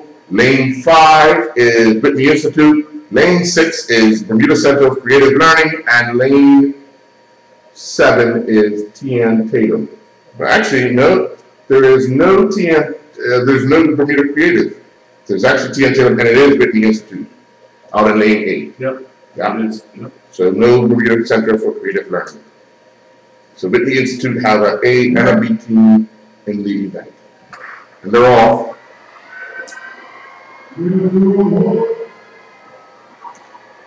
Pride and everything on the line here. Begging rights for the middle school boys. Lane 4, lane 3 is Delwood Middle School. But look at the backstats. There's a mix-up of sorts with, TM Tatum in the handoff. TM Tatum had a disastrous handoff, and it's all back over for them. Oh, he came back strong. Oh, that's one there. But here comes the Whitney Institute 18, or in lane 8. I believe he went out. Did he go out? But on the inside, look at that from San Zachary Middle School. Sam, followed by Delwood, and then Whitney A. What a comeback. Definitely a comeback because Whitney A, going to the last transition, had a sizable lead. Problem was, those the third runner and the final leg runner looked down to see if they were outside the box in the handoff, and that created a bit of friction. TN Tatum, we saw in the changeover, the first changeover, there was a bit of a mix-up where they had to stop and get that handle on. So, you know, small things like that can actually hurt.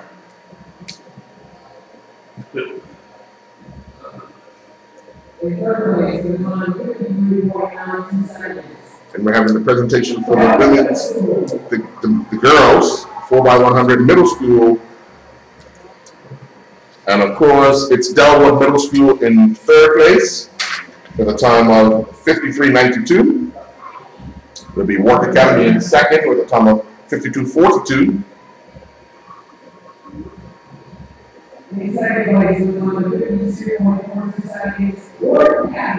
That's Warwick Academy. Had a good race. Yeah. Oh, moves. Oh, well, like probably another 10 meters. It would have been a different story. Yeah.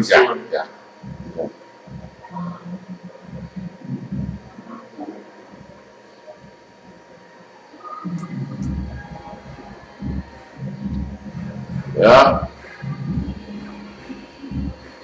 Just fast forward to the next event. It'll be the girls 4x100 High school. high school. And here comes the roar for TN Tatum. TN Tatum Middle School 4x100 meter women's relay middle school. Followed by the girls 4x100 high school. There will be the boys 4x100 meter relay high school. That'll be the women's 400 meter dash. And we get back to the elite athletes. That'll be the men's 400 meter dash. We're talking about some of those athletes. You have countries like Barbados, USA, British Virgin Islands, Jamaica, Guyana, Trinidad and Tobago, all being represented. Then there's going to be the 400 meter dash para wheelchair. And we got to see the men do the 200 earlier. Then we're going to see the women's 100 meter dash para wheelchair. And once again, we get to see the Pink Hurricane, Jessica Lewis. She has the best seed time in that event. After that will be the women's 100 meter dash. And we'll also see a couple more countries we hadn't seen before. Ghana. So we'll be talking more about those athletes when that comes up. And I think it's going to be the final event of the evening, which will be the final event of the evening. There's the men's 100 meter dash, and that's scheduled to take place at 9:30 p.m. And right now, I'm pretty sure we're ahead of time. We're ahead of time. Yeah, we can almost say that that'll be a little early unless something drastic happens here at the National Sports Center. But we have the results for the girls 4x100 meter relay team for middle school. It was TN Tatum in a time of 52.35. Warwick Academy 52.42. Well, we just had those. And then shot put. And yeah, so we've had the results already. We see at present we see the Minister of Sport making his way across the track. It's Michael Weeks. Michael Weeks, wide open, wide open. Weeks in his heyday. He's if you recall, a few months ago he broke his ankle, and he's still recovering from that. As he's actually standing to watch Tyrone Smith attempt his next leap. Need to get the kid away from the walking down the side. He needs to stand still. Thank you. Once again, Don't move, don't move. all routine. Yeah. Everything mapped out for him. Yeah. He's going to do his ritual clap, and then he's going to lean back, almost like a matrix. It takes watch this, and it starts here, and then you see here, And then he drops back, like so. There you go. That's the matrix. And he's off. Let's get down the runway. And let's see if he gets a good jump in. Not happy because he walked back into it. He's hurt himself though. Yeah. It's a legal jump, but he's hurt himself. He's trying not to show, but it looks as if he's carrying a left leg injury.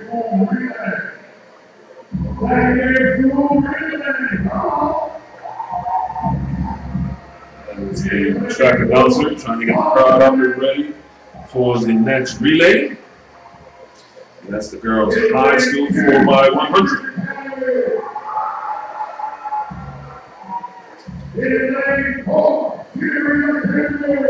FC Bridge Academy lane 4.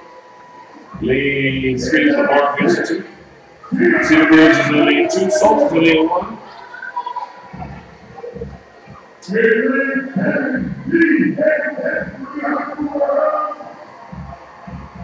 Yeah, not pretty good. So we're lane 7 by 7. Let's try to say BHS. Lane 7.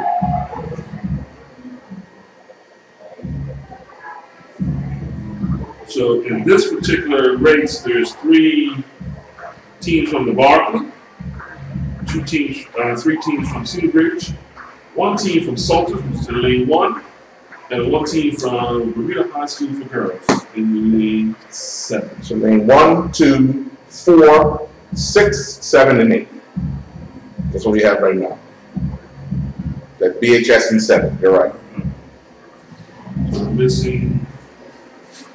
Looks like we're missing Barkley. Barkley is in lane 6. Looks like we're missing Barkley B in lane 3. Yeah. And we're missing Cedar Bridge. Cedar Bridge is in lane 4. So Cedar Bridge is in lane 2 and 4. Barkley's missing lane 3. And we're missing in lane 5, Barkley. Barkley again. Barkley C. So Barkley's only got 1 team, it's the 8 team in lane 8. And Cal Dill is about to start the race.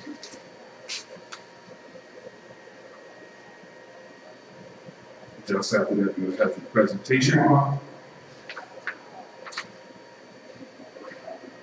for the high jump, the ladies' high jump.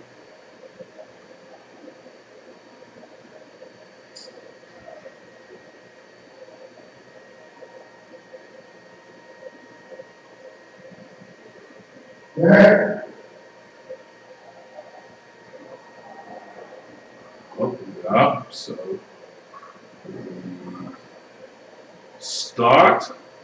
As the ladies reset again. Just looking to the pit as they're rigging up the descent for the next jumper. And we didn't get to see what Tyrone's last leap was.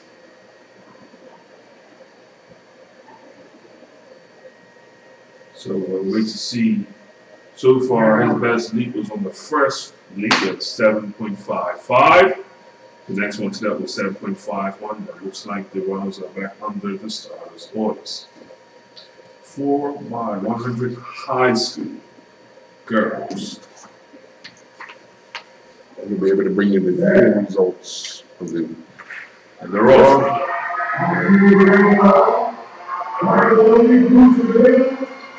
It looks like in lane 7. That's Bermuda High School. They go to a pretty decent start. A bad exchange at full BHS. But she's actually coming back. Yep. Be close for the exchange again. It's a good battle between Barkley and BHS. Barkley pulling up just a bit in his last leg, but they will come back. The changeover for Barkley was a great one. Here comes Bridget Marston, but she won't have enough real estate. Bridget will not have enough real estate. It's going to be Barkley Institute A in lane 8, followed by Cedar Bridge A in lane 2. Well, you know, we could talk about the high schools. Those 2 high schools have been battling on this track, and you've been here many years. Yeah. for the inter-school sports, and it's between Barkley and Cedar Bridge. Yeah. When it comes to the sprint race. And I'm not just talking about this year, you've been covering this now for quite a while. 14 years. So it sort of hurts you not to see your school there competing. No, this is high. I'm saying. This is high. But it just hurts. No, it doesn't. It doesn't hurt. You wish you were still in high schools because you would have thought you would have had a better chance. But you know, when I was going to the Whitney Institute, we were dominating things. So we had the women's high jump. Priscilla Frederick was in second place. Good finesse. Yeah. Finesse. One thing about having a good time on the podium.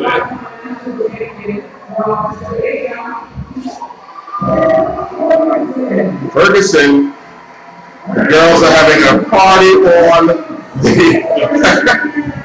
You think they're pleased about being in Bermuda? Yeah.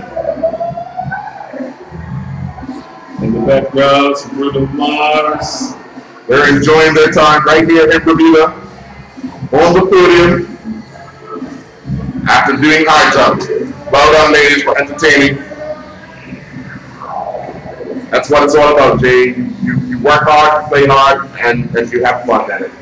Well, it's one thing about sports, and that's what you see with the elite athletes. It's one thing about competing in sports, but also this is also called sports entertainment. Yes. And when you have athletes who understand the entertainment value, and people pay money to come through the turnstile, not only to see great competition, but also to see entertainment. And when you have athletes in whatever sport it is, you can pick out the entertainers. Yeah. Like we talk about Tyrone earlier. Everybody else has a very quiet demeanor, but you know that Tyrone is there. But you saw Ferguson on top of the podium. The other three were having a good time. She was like, oh, I ain't doing that. Yeah. And she won. Yeah. The other girls are excited about being in Bermuda, having a good time, and you know, I'm glad to see that.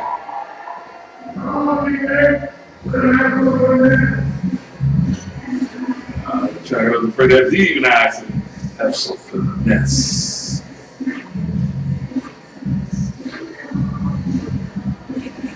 Let's get music playing in the background. We're here at the main field, grandstand. Tomorrow night on the North Field will be a music concert. Freddie McGregor, fine-tuning theme. Icon in the reggae world. Yeah. Been around for many, many years, 34 years plus. The captain of the big ship. Yeah. And also the queen of reggae music, Marcia Griffiths. And if you know Marcia Griffiths, going back to the days, she used to be a backup singer for Bob Marley. Yep. Ladies, the I3s along with Judy Bowen and Rita Marley. So she'll be here performing live in the North Field. And guess who else will be there, ladies? Guess who else? Not Jumper. Oh, yes. Not the one and only. Yes.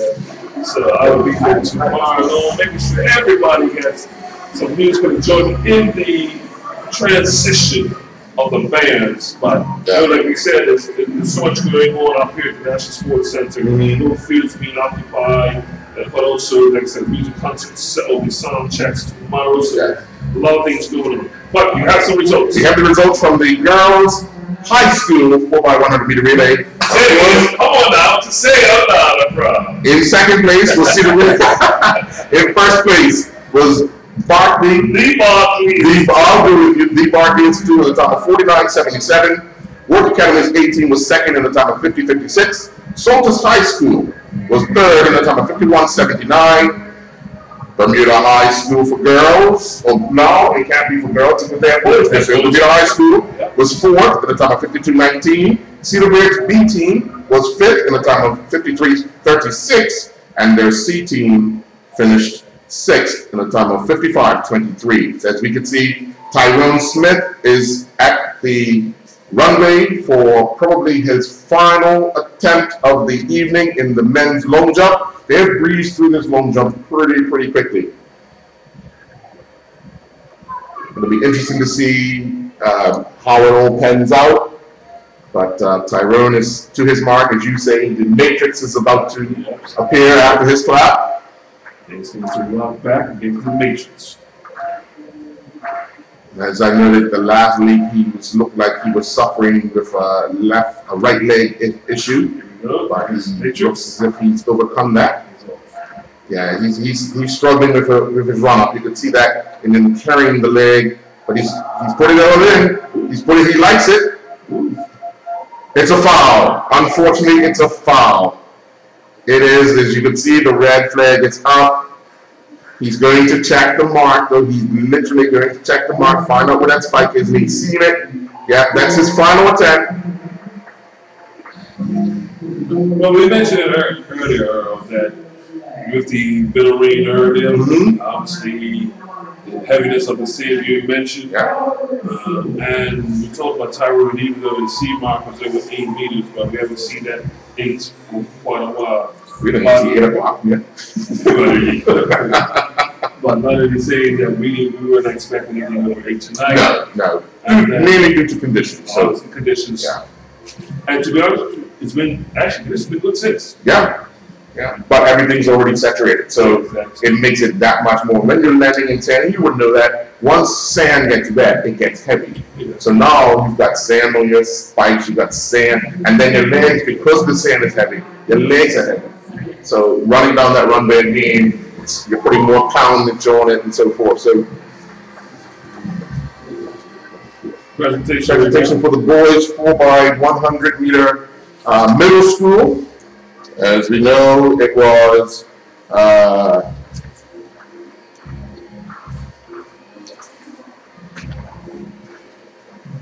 Delwood in 3rd place at the time of 49.77. Whitney in 2nd place at the time of 49.71.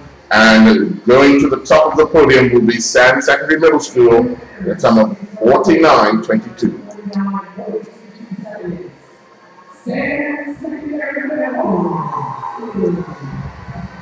So like the family. Oh yeah, people from the West have shown up, isn't it?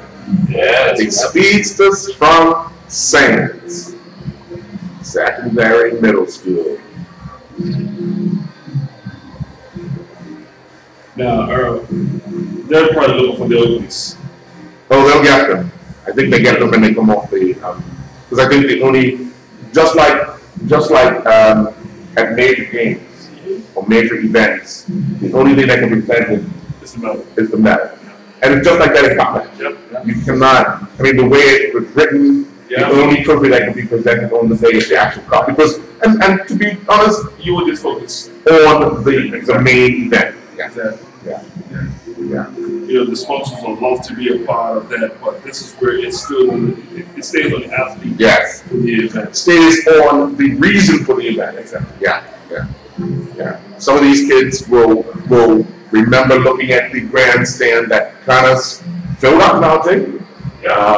Quite pleasing to see so many people out, even though the conditions aren't as good as you would want them to be. But we're here at the National Sports Center, and a lovely night of track and field thus far. We're 2 hours into the meet. Approximately about 1 more to go. Yeah, but we're ahead of the game thus far.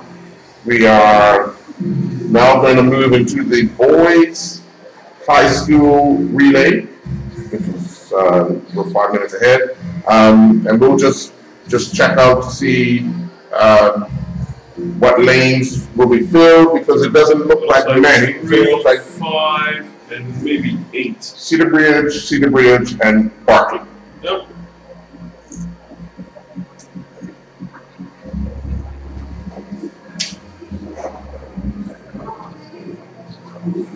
So, 2 teams from Cedar Bridge and 1 team from Barkley. It looks like a Barkley A.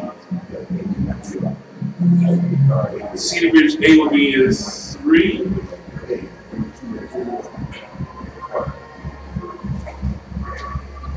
Cedar Bridge B will be in 5. Yep.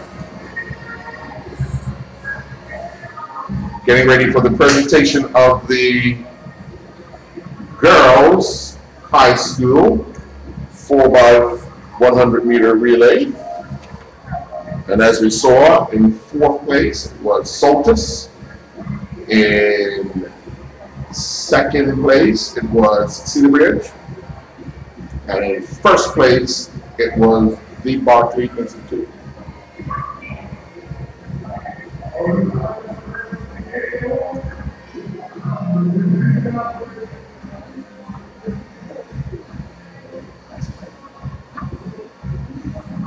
Again, we want to welcome you to the coverage of the 2018 Bermuda Area Permit Meet right here at the National Sports Center, brought to you here on islandstats.com. Hopefully you're enjoying what you're seeing. Athletes, if you want to be a part of something, here's your opportunity next year. They'll be posting the dates rather soon. So here we go with the presentation of the girls' high school 4x100 meter relay in third place, Soltis Grammar School. And as we can see, you have the likes of Taylor Hines, you have Danny Watson, the captain of the under-7 women's national team, a part of the Soltis team. I believe that's in the background there. Can't really always say another sprinter from Pacers receiving her medal.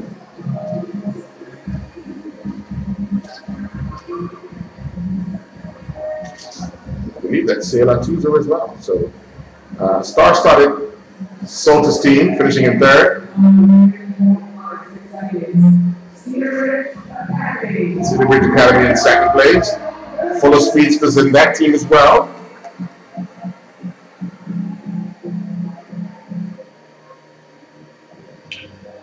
The socks. One thing when you get into the springs, you start to see the fashion comes out. Yeah.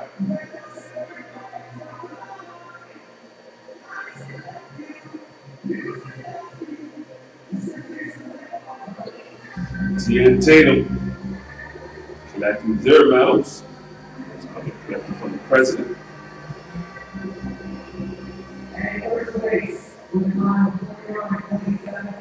In first place. See, he didn't say the Barkley. He did not say the Barkley. Because he did not go to Barkley.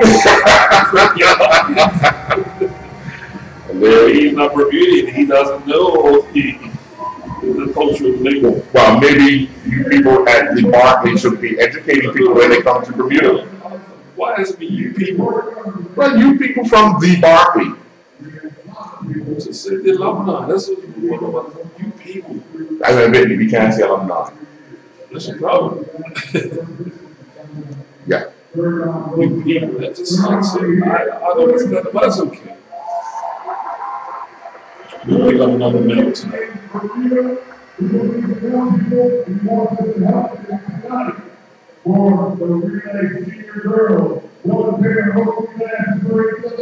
Oakley girl glasses. Here we go. Okay, I guess here we go. Just mentioned it. Yeah. But it's always nice, like I said, to hear. Looks as if they're giving it to the high school winners. Yeah. They are getting the Oakley glasses, the Oakley shades. Oh, look at the expression from we should have won. Yeah. Yeah. You gotta put them on. You gotta. There you go. You look at everybody else. Look, brush it on, brush it. And I tell you, like I said, this is the moment that these young ladies will Never ever forget, yeah? They'd be sporting goods in school on Monday morning. If they were planning to skip school on Monday, they would be early. Yes, indeed.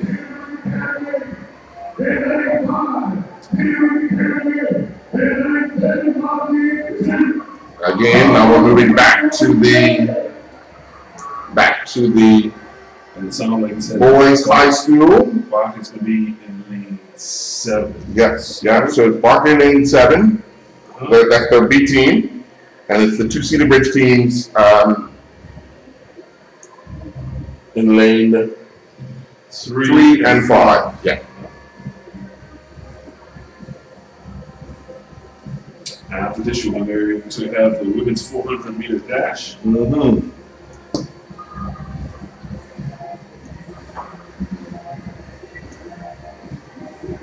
You see the three teams there. Cedar Bridge in lane 3. Cedar Bridge in lane 5. Barclay Institute in lane 8. Again, Cowdell is the starter.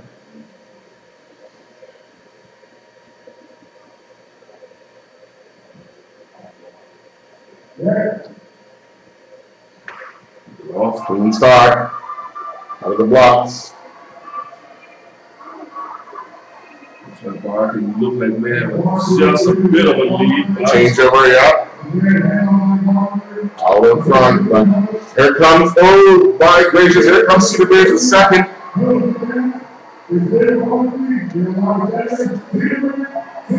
Cedar Bridge is making a move on the inside. Like maybe Cedar Bridge puts his last transition. We'll see what happens with his last transition. It's going to be Cedar Bridge. It is going to be Cedar Bridge. Look at the lead Cedar Bridge has. Out in front, runs away with it. Cedar Bridge, 18. Barkley. I believe he's got a bit of a cramp. Yeah. That's what you call running out of your shoes. We've got cramp in both legs. Don't know which one to cramp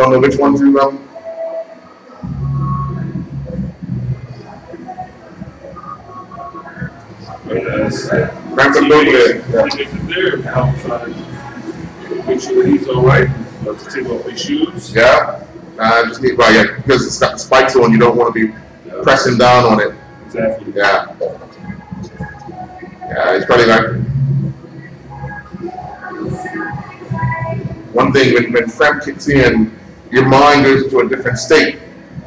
And the one thing they tell you is to relax. You have to try to relax as quickly as possible. Yeah, yeah. And obviously it's humidity as well. He's locked right up now. So, oh yeah, yeah, yeah. Put him right in the ice.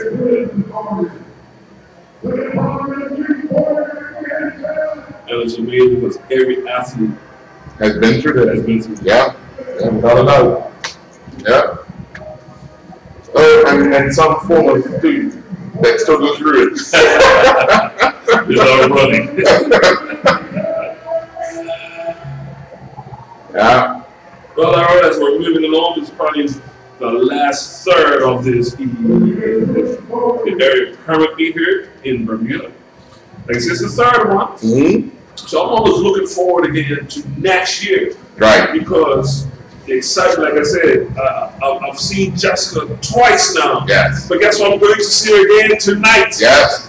I'm going to see it. And it won't be long. It won't be long. We're going to have the elite athletes come back. Yeah. We've had the primary, the middle school, and the high school kids. So now we're about to have the elite athletes come back. We're going to be starting off with the 400-meter dash. Right. Now we're going to be looking at people like Jessica Beard. She's already been a winner tonight. Mm-hmm.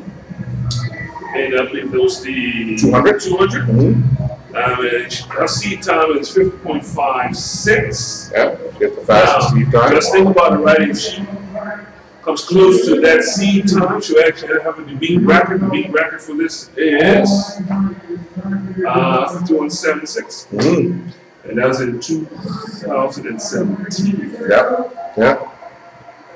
Yeah. And that was the first year we had it. Indeed. Yeah. Indeed. We've seen some impressive performances tonight. So far, and like you said, we're winding down, but as we hear Freddie Evans thanking the officials for giving up their time.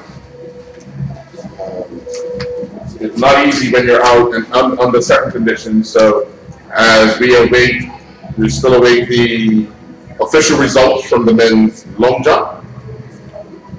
See how that panned out. So we have one record established tonight, which is the men's shot put, the 20.93 meters. And of course, these middle, high school, and primary school records will be records for this particular meet as well, because it's the first time that they've had them. Jessica Lewis will now hold the record for the para-wheelchair, as it was the first event. And so there'll be a lot of distribution of records. And this is what a meet is all about, being able to recognize the times when it's established, when new stuff is established. So we have in the men's 200, the record time.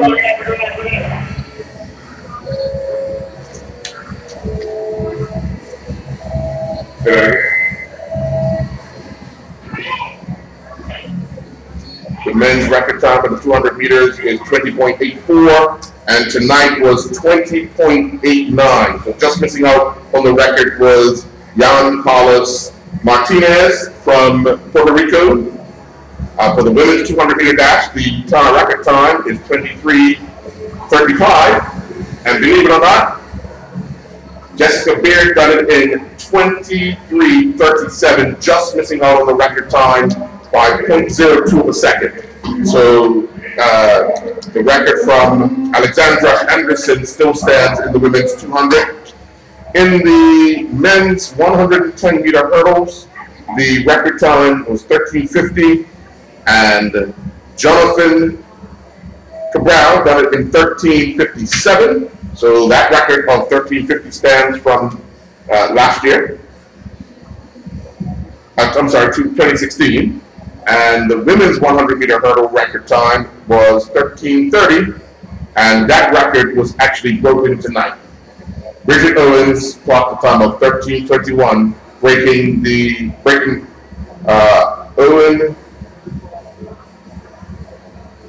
Bridget Owen. It's not on 13:30. Okay, 21. Yeah, 13:21. Yeah. So she broke her own record.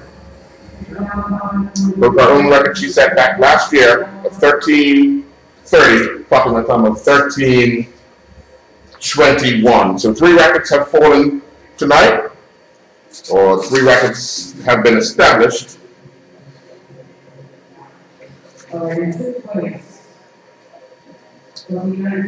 And we're doing the men's long jump. Lane. That's Cal Lane. Who's it? From the United States, George Field.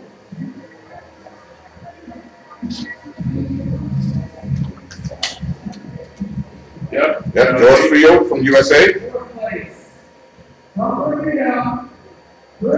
That's pretty good for Bruce DeGrillo. 4th place. That's good to know. Once again, you're saying just come back off an injury, so it's going to be very, very, very pleased with his performance tonight. Tyrone Smith finishing in 3rd. And he was leading for most of it, especially after his first jump of 7.55.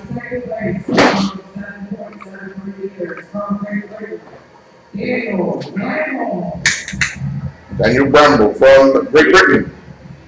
2nd place.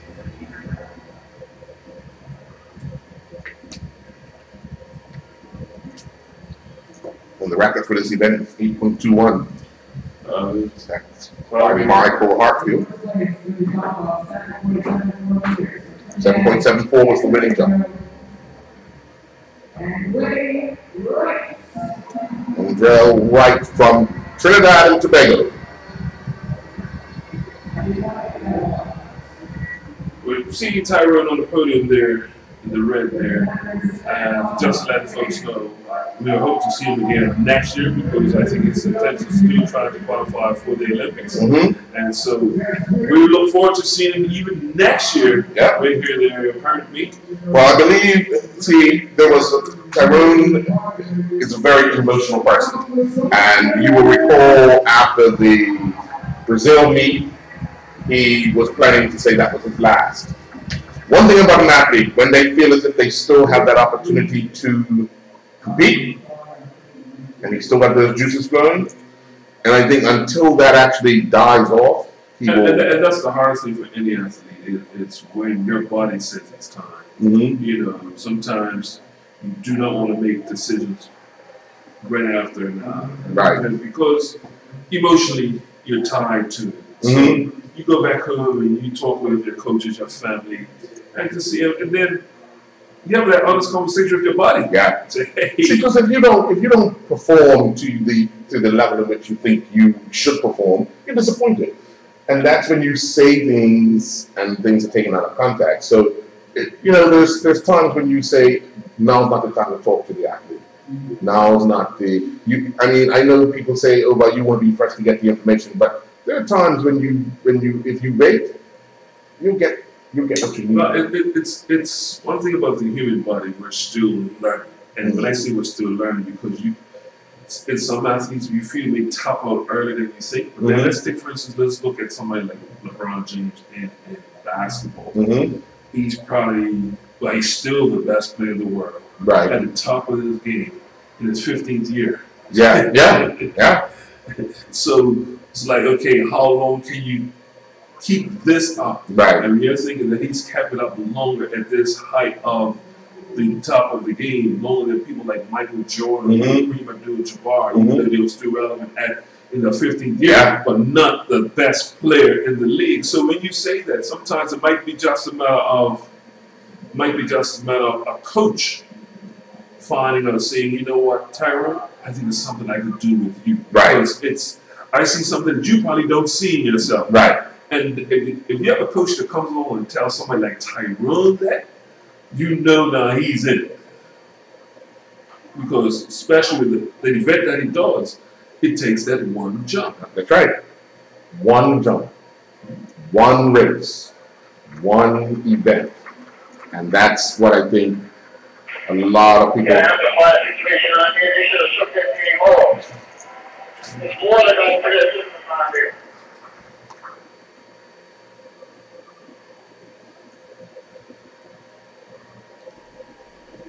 And again, we see the poster for the area permit meet as we await the start of the women's. As we rate the women's 400 meters. They're on the track. We have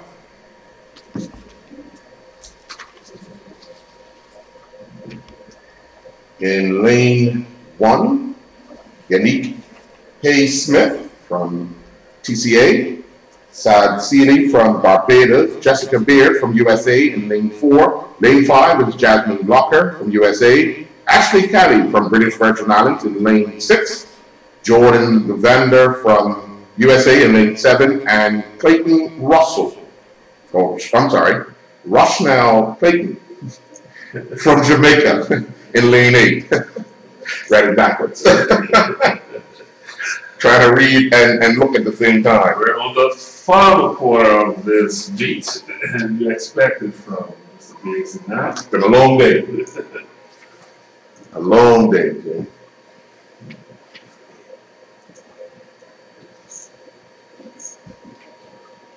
As they're getting ready for the next race.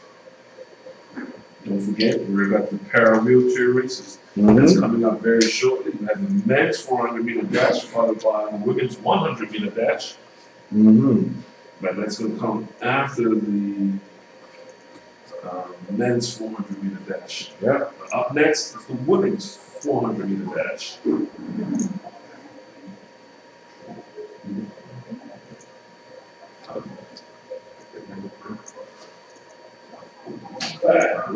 And here we go, the start of the women's 400 meter dash. Decent start for lane 2. That's Hay-Smith. Just going on the back stretch. She's already passed. So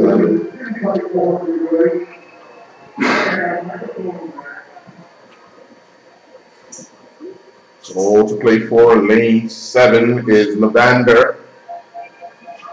And we already said Jessica Beard in lane 4 already won a race earlier tonight, but you can see the form now starting to change a little bit. And then lane 4, that is Beard with Hay-Smith in lane 2 fading, but here comes lane 5, and that's Blocker, but it's going to be Beard who does the double tonight here at the National Sports Center, taking the 2 and the 4 here at the area permit meet.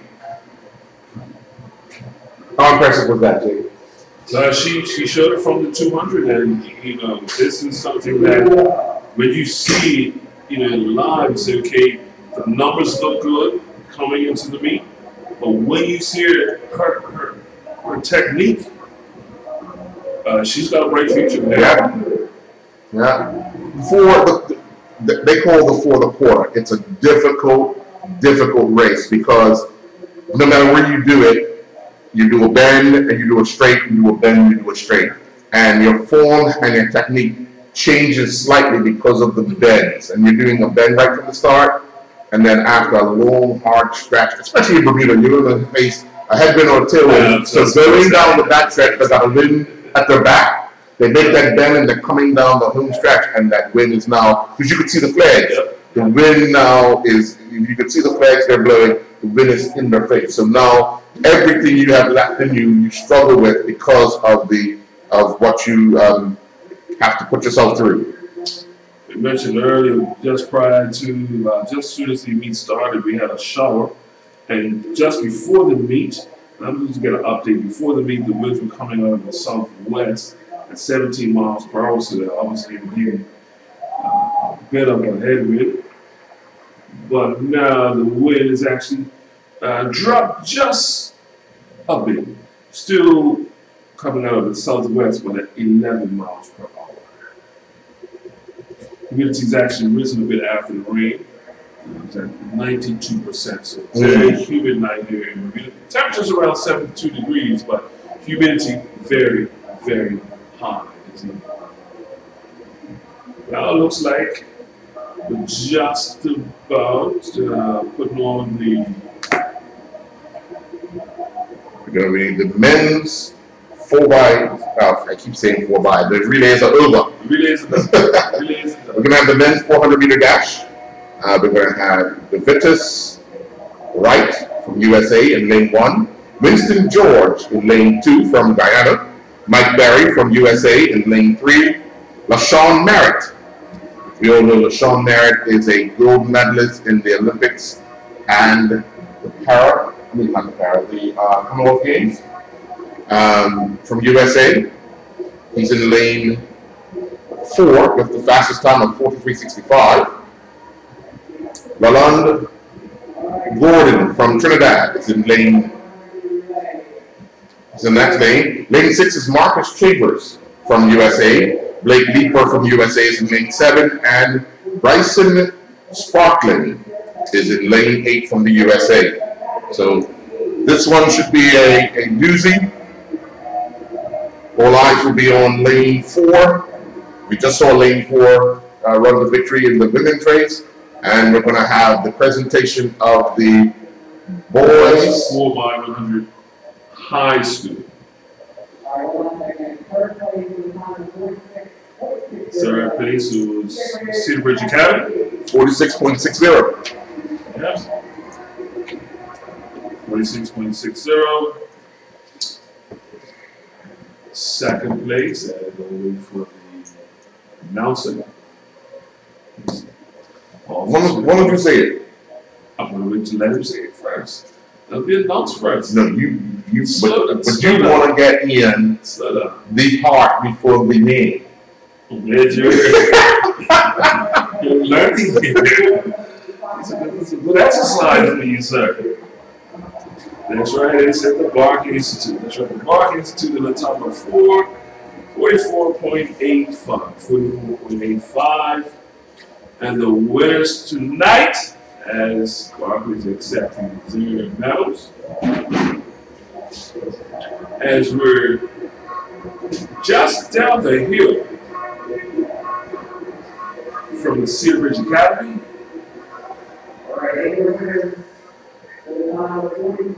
Time 43.69, Cedar Bridge Academy A. As of now, being cheered on by the crowd, and like I said, we're up here in the main grandstand, but if I look across the field and just past over the wall, I can actually see the Cedar Bridge Academy, the school itself.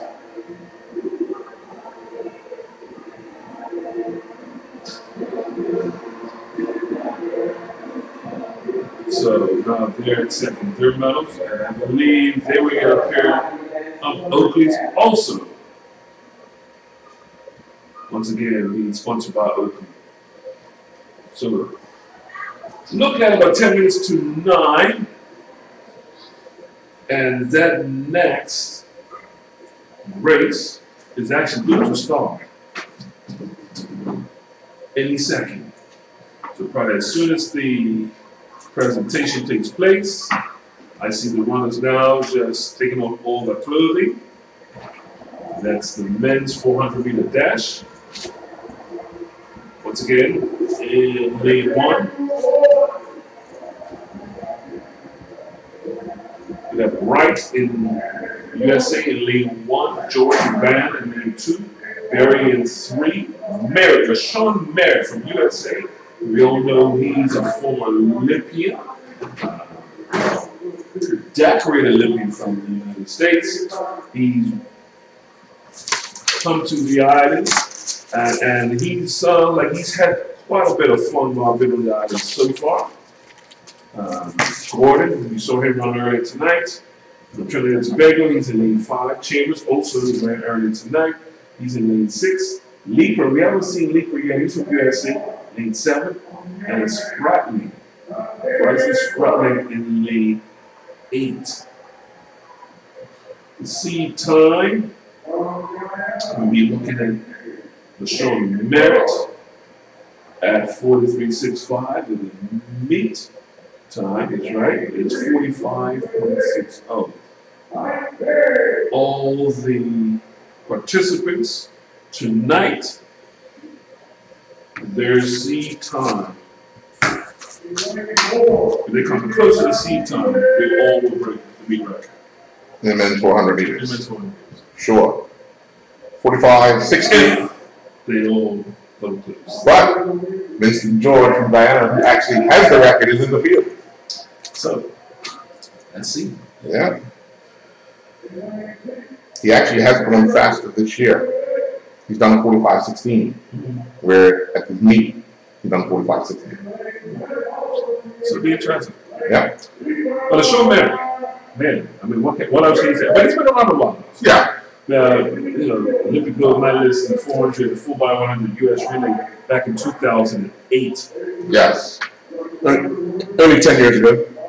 10 years ago. Just like yesterday. Hey, 10 years ago, he was in the World Cup cricket. Or 11 years ago. Felt like just like yesterday. yesterday. It did. Even for the players, it felt like yesterday. Just the technology is just a bit changed, just a bit. Man, it's incredible. Really is incredible. We were streaming 10 years ago. No, we weren't. So, you know, some things improved in 10 years. But we're here once again at the National Sports Center. You can see we're getting ready for the race as they're set and they're off. And it looks like a lane 6 Chambers go up to a pretty decent start from USA. Been on the back stretch. The field just a bit. Looks like lane 5 now, which is Gordon.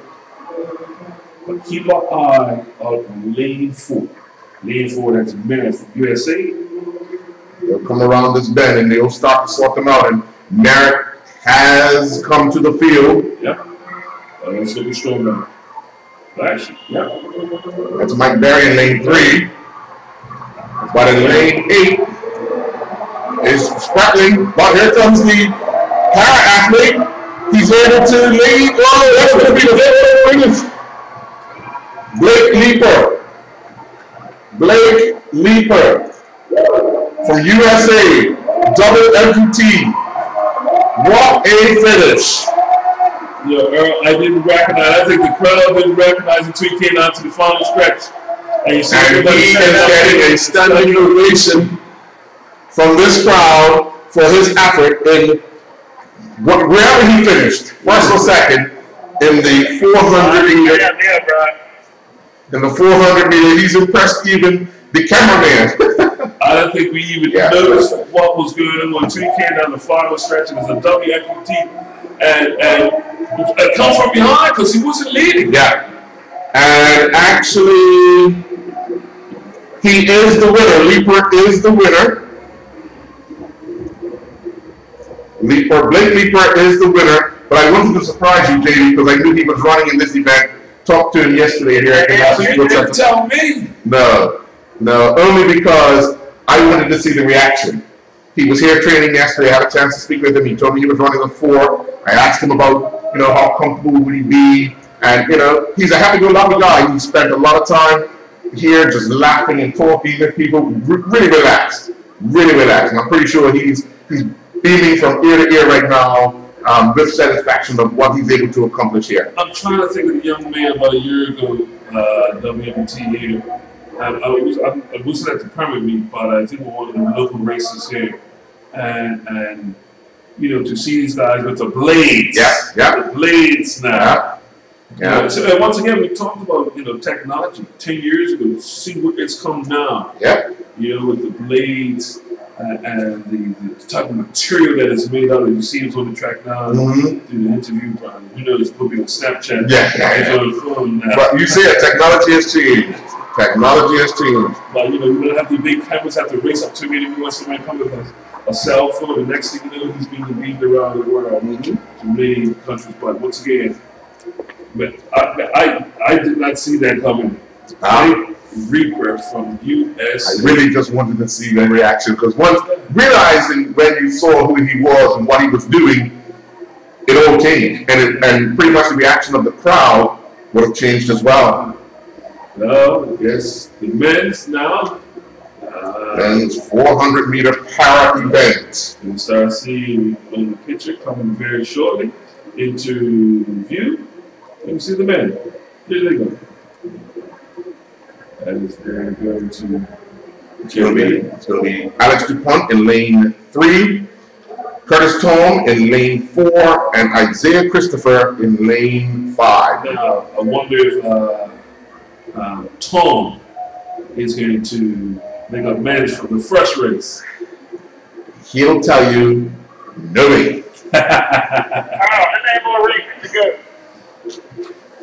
He came 3rd in the fresh race. 3 after this. Isaiah came 2nd. All 100 meters, so it's going to be power 100 meters. And then it's going to be women 100 meters. And all these athletes are from Canada. So all these athletes are representing Canada.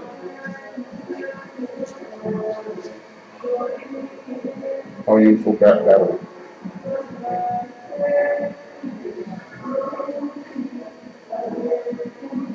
As we're reaching the 9 o'clock hour here in Bermuda.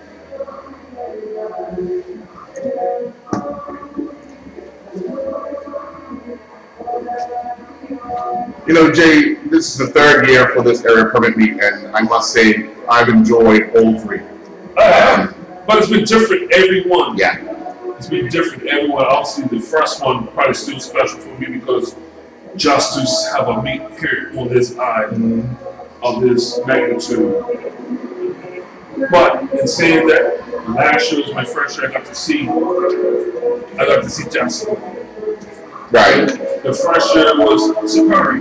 Yes. Against the Canadians. So right. Every meet has something different that I will take from this meet. Right. Well, we're going to quickly run down while we're waiting. We're going to quickly run down the results of the men's long jump. Of the men's long jump. Okay, so in 6th place was Cal Lane from USA, a leap of 6.93. George Field was in 5th from USA at 7.23. Brewster Griller from Bermuda was a leap of 7.30. Tyrone Smith, 3rd place from Bermuda, with a leap of 7.56, and I believe that was his first leap. If I remember correctly, that was his first leap of the night. Daniel Rambo from Great Britain, a leap of 7.73 meters. He was in 2nd place, and Andwele Wright from Trinidad and Tobago, leap of 7.74. So you can see how close that was between 1st and 2nd. 7.74, 7.73. Once again, that could have been a finger, a thumb, you name it. That's all it needed. Spike. A spike. Yeah. Let me look at the. You done one? The women's 400-meter dash. Again, two-time winner of the night, Jessica Beard from USA clocked the winning time of 51:31. Jasmine Blocker from USA was second in 52:56. Jordan Lavender from USA. So it was USA 1, 2, and 3. Clocked the third fastest time of 53:86. Rushnell Clayton from Jamaica was fourth from the time of 54:04. Yannick Hay Smith from TCA was fifth in 54:30. Ashley Kelly was sixth from British Virgin Islands with 55:62. And Sid Seeley from Barbados was seventh in a time of 58:67. So again, on the track right now, we have the men's 400-meter dash power wheelchair. Again, in lane 3 was the 200-meter winner, Alex DuPont. Curtis Tomes is in lane 4. And in lane 5 is Isaiah Christopher. Isaiah arrived on the island yesterday. Had his time here at the track. Had a good time working out with Jess and Curtis. Alex DuPont and his wife, Ayana, arrived yesterday evening on WestJet, as well as Jessica Fontaine. But Fontaine, this is her second time here in Bermuda to compete. And she was here some years ago when they had a women's forum, and had a chance to be with Jess at the Hamilton Princess, I believe. And it was, you know, she really loved this place. So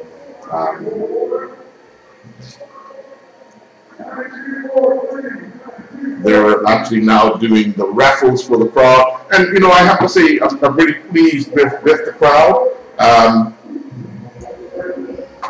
There's quite a bit of spectators here coming out to support the event.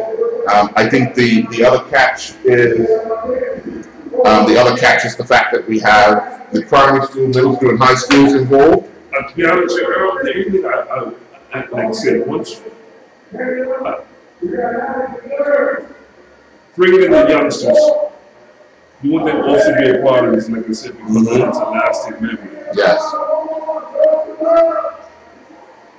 But I also would love to see one race or one or two races on the Special Olympics, because they've got the Special Olympics coming up, I believe, next year. Yeah. Or was it this year? Actually, this year. This year. It's this year. It would have been ideal to see some of them who's going to represent us. And they're all in the men's 400-meter para wheelchair. And Isaiah Christopher has done a good job as he did in the 200. But can he hold it? Because here comes Alex DuPont on the inside, lane 3. He's gaining momentum. Curtis is just behind a bit. But here comes Alex DuPont overtaking Isaiah Christopher and putting some distance between himself and the rest of the field. Well, here comes how he done it on the 200-meter mark, but coming around the bend is DuPont. If he holds it now, he'll be a double winner on the night. He's already wrapped up the 200-meter power event, and he's opened up a gap. But here comes Curtis Tall. And that's Alex DuPont. But it's a battle for second place between Tom and Isaiah. But Isaiah has now pushed ahead with Curtis fading at the end there. This track is unforgiving, Curtis. But take a bow. You've made it through. Again, DuPont is a double winner on the night. He won the men's 200 para event, and now he's won the 400 event. Exact same order, actually. Yes. 1, 2, and 3. DuPont, Christopher, and Tom. Same order as the 200. Yeah. Yeah. But I believe having these events like this, it brings awareness to what some of the things Jessica and others go through in the para events. And I'm so happy the fact that The Pan American Games have decided to add in para. Commonwealth Games has added in para. The Olympics has added in para. Okay, so let me ask you then, because you've traveled, so you traveled to Brazil for the Olympics. Now, obviously, right after the Olympics, it's the atmosphere of the crowds, because it almost feels like it's a different. It is. It is different. It's an emotional different. Exactly. What you find is the crowd is when you go to what we consider, okay, we'll say regular as opposed to para. We'll say regular track. There's excitement around. When you have para athletes competing, it's anxiety. And I tell you why. Have you ever watched a blind 100-meter race? Yeah. The first thing is saying, please don't hurt yourself. Right. You know what I mean? So it's a different type of, but you're excited that these people are on the track doing something they love. It's amazing because when we just talked about a race per se, you say there's a winner, there's losers. But when it comes to the Paris, everybody, the person that comes in last, if you look at it, 9 out of 10, they're probably more excited. And that's what I took from watching para athletes compete. They're just happy to be competing, so it's a smile everywhere. You know, you watch at the games in we're doing the high jump. No, I'm sorry. That's 200. That's the 400 meters, right? 400 meters. Right. Yep. Yeah, it's 400. Yeah, signal went out, Craig.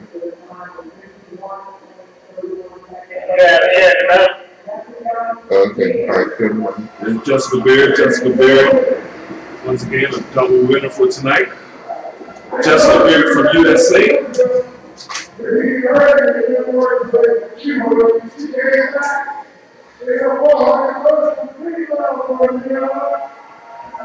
And now everybody coming up, joining for the pictures.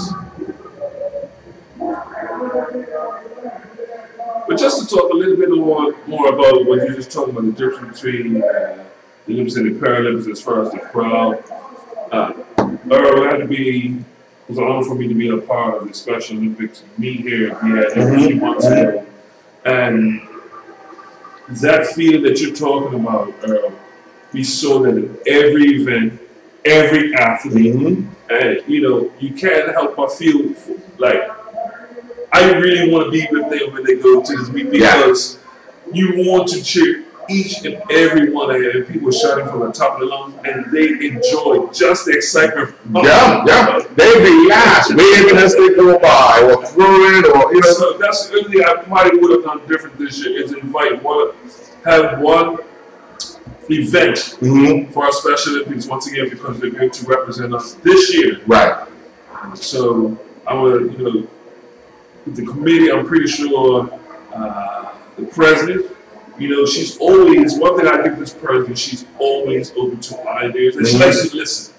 She likes to listen. Obviously, she has a great team behind her. Right. But she's not used to saying, this is how we did it last year, this is how we're going to do it. No, she's very open to listening to new ideas. Right. Okay, I'm going to the start for the 100-meter relay. But up next. Yeah. The Hurricane's back, mate. The Hurricane is back. Jessica Lewis in the 100. We've never seen her in the 100. Yeah, this is where she has her record. Yep. With the power pan. Well, that's the thing. So we're going to do. Well, this is the first 100 for her in Bermuda. So. In Bermuda. Yeah. Yeah, you showed us the footage of it. Well, I understand maybe. Yeah, well. Show us the footage. Yeah, well, you get to see it live in Iraq now, huh? How's that? It's all about the start. There's no turning of the wheel. It's just straight power. Yeah, straight power. In lane 3 is Lewis. In lane 4 is the front end, and in lane 5 is DuPont. I'll give you a story about this after this race. Looks like we're going to have the award ceremony first.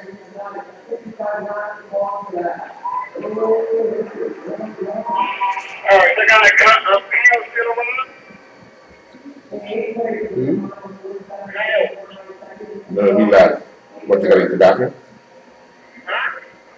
No, he left. You gotta use the bathroom. So there's Oh, I haven't heard. I didn't hear it. I'm sorry. I'm sorry.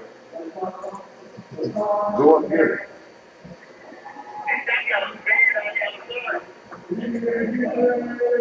No, go up here. Everybody else go. so as a regular presentation.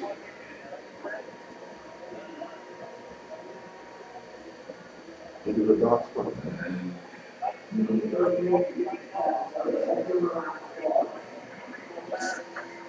We're waiting here now for the next. All right, right after just some phrase, I'll make you step up. Gordon was in 6th place. Results. For the men's 400. Yep. No, yeah, next one.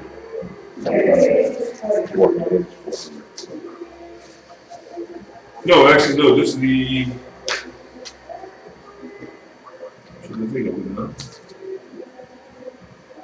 That's the men's one. This one, yeah. Mm-hmm.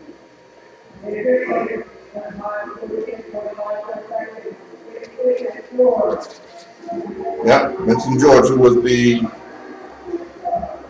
winner last year. Yeah, from Guyana. Mm-hmm. It's in 5th place. Right.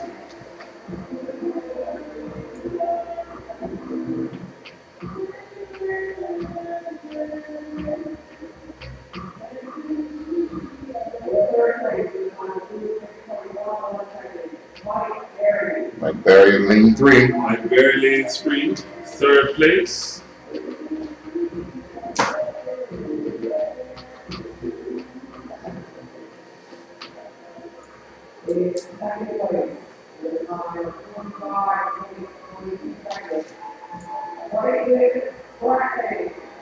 Yep. Bryson Spratling. And 2nd place. Now watch the applause for the winner. Yep.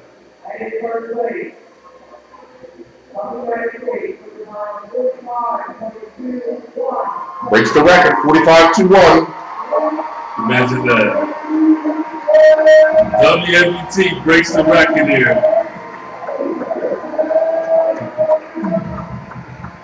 And threw some water on the podium. 45-21 breaks the record of 45-60 set by George Winston of Guyana last year. So Blake Leeper holds the record now. George claimed 3rd. Is it? The 4th? 4th. 4th. Yeah. All right, we'll turn our attention now to the start of the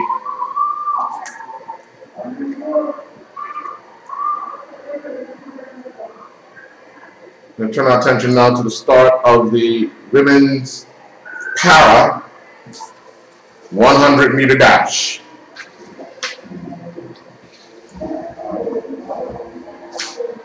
Well, you know who my money's on. Lane 3. Lane 3.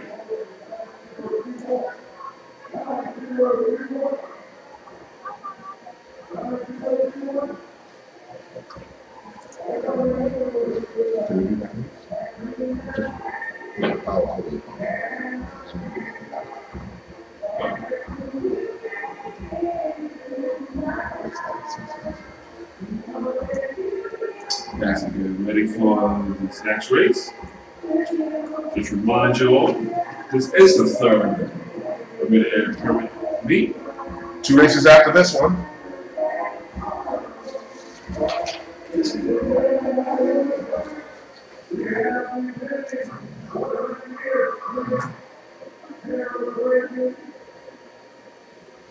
This is due to start at 9, but no, 20 minutes, so No, it's 50. start 19. 19? I'm sorry, 19. Yep. So 5 minutes, right? 5 minutes.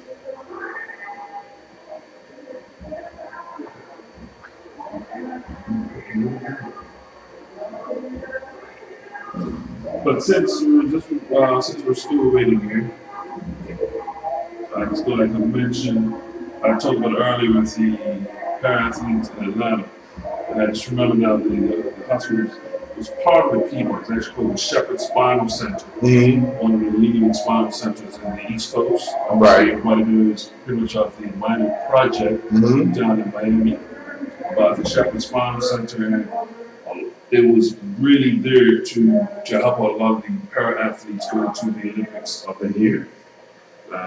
The swimming pool, and that's where obviously a lot of parents, because there's so much upper body strength. Yeah. So they do so much swimming. It's and one thing about swimming, you can swim all year round. Right. All year round. Obviously, the track rec, you do some track rec, but to build up that strength, they do a lot of that in the pool. Yes. Yeah. I think Freddie's losing his voice now, man. Lane 3. Hometown favorite. Yeah. She settles in. She's actually got a new position in the chair now. They're working on bringing her more forward to get more power. And you can see that. Yeah. But you can see the ladies are very broad in the shoulders. Yeah. So here we go. A lot of upper body strength. And we'll take a deep breath in. And let's push off. She who gets off that line the fastest. Here goes Jessica. But not to be outdone is DuPont, but Jessica Lewis is starting to pull away. She's pulling away. You can see the gap there. And she will be a double winner tonight. Jessica Lewis has won the 100-meter dash for para wheelchairs. A double winner on the night, Jay. Pink Hurricane. I keep saying this, you know.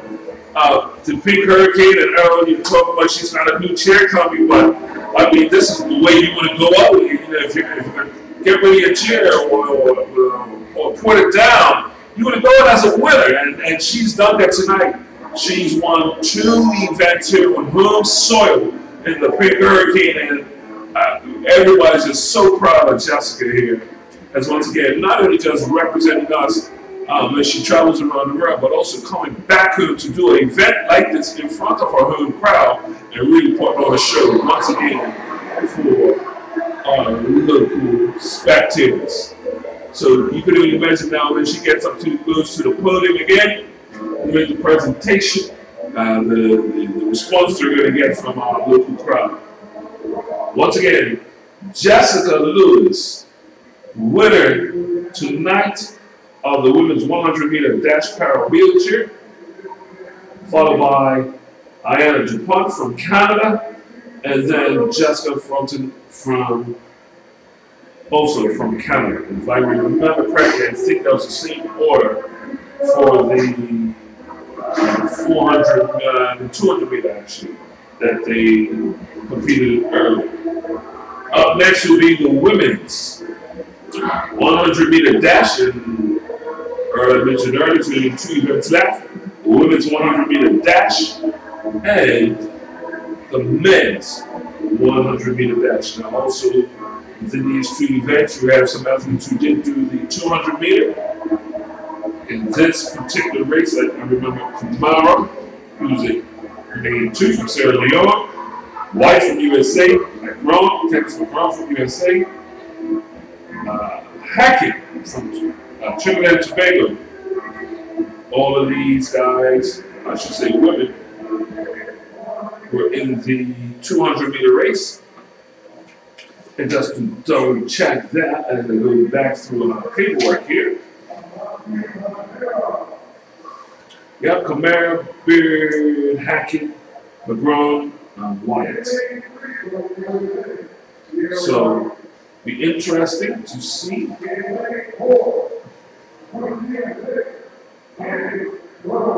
As the track announcer now is calling out the athletes. You got in year 2. Set 2, Kamara from Sierra Leone. Sarah White in lane 3 from USA. Candice McGrone in lane 4. Samoy Hackett in lane 5. Javier Oliver from USA in lane 6. Flames. Owusu Agyapun from Ghana. And Kamara Hafsatu from Sierra Leone. So it'll be quite interesting to see right now lanes, looks like lanes 1 and lane 8 are open as we're getting ready for the women's 100 meter.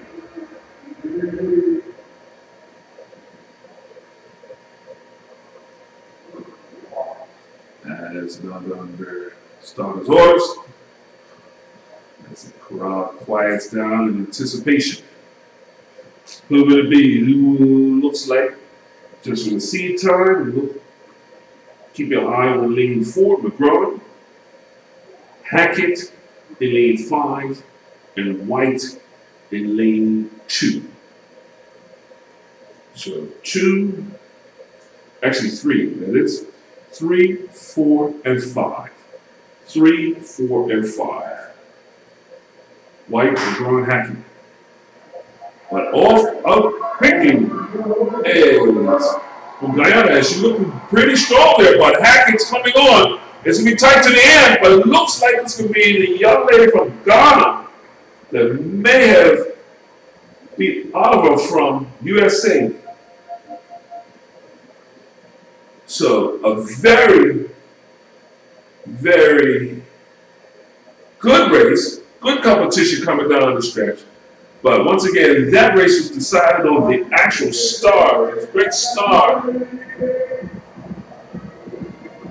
And I'm just waiting for the official time now.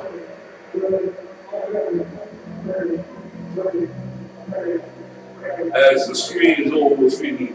From our camera view and from the glare, it looks like it's whited out, even though there is actual numbers down there.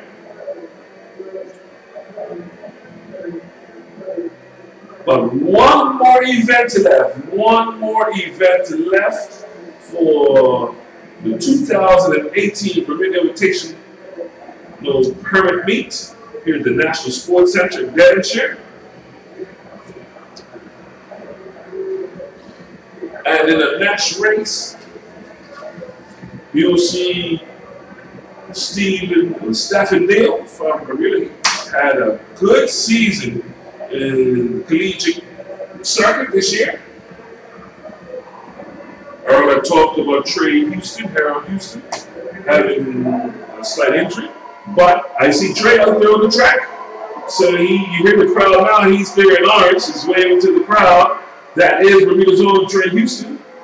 So he's actually going to race in the 100. And he mentioned that he felt a little something in the, so he didn't want to jeopardize this race. So he did not do the 200 meter race. But Trey, he's also continued, finished competing in the Commonwealth. But I decided to say he needs to go back to the States and get his training down there. So it's going to be interesting how that pans out for him, because obviously, once again, with this, when you're in this level, it comes down to finances. So he's going to be making his way back. He did take a short break of athletics and tried some American football. Yes, he's not the first sprinter to ever to American football. But I think he maybe even picked up a slight injury when he was over to the American football. Okay, so just getting in the results. The results of the women's 100 meter.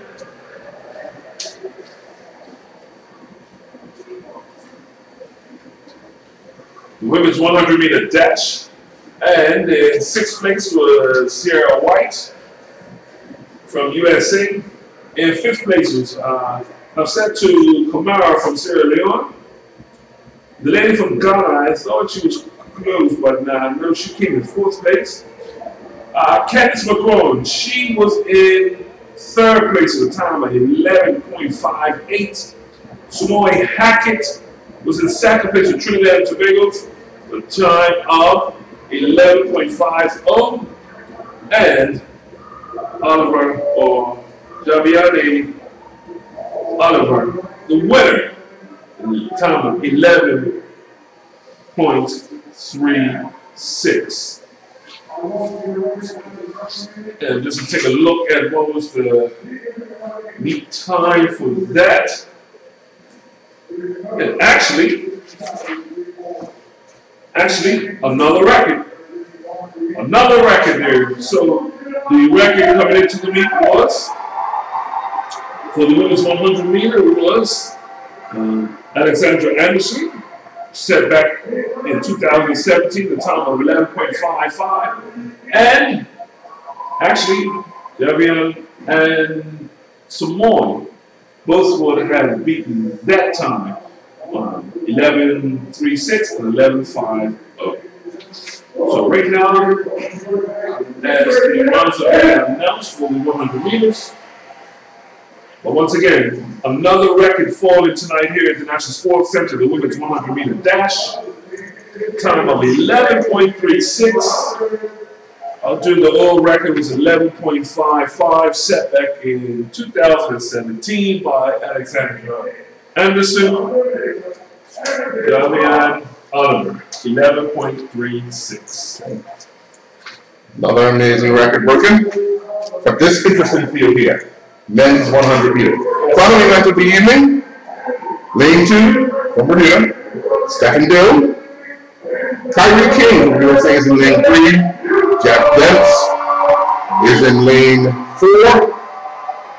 From USA, St. Kitts and Nevis, Jason Rogers, lane 5. Everton Clark from Jamaica, lane 6. Harold Trey Houston in lane 7. Just heard the announcement there in the crowd. Yeah, and the winner of the 200 meter dash, Young Carlos Martinez, in lane 8. So Puerto Rico. Also, the first athlete we've seen tonight from St. Kitts and Nevis. So if we once again, we've seen a lot of athletes from the our sister countries, neighboring countries. Yep.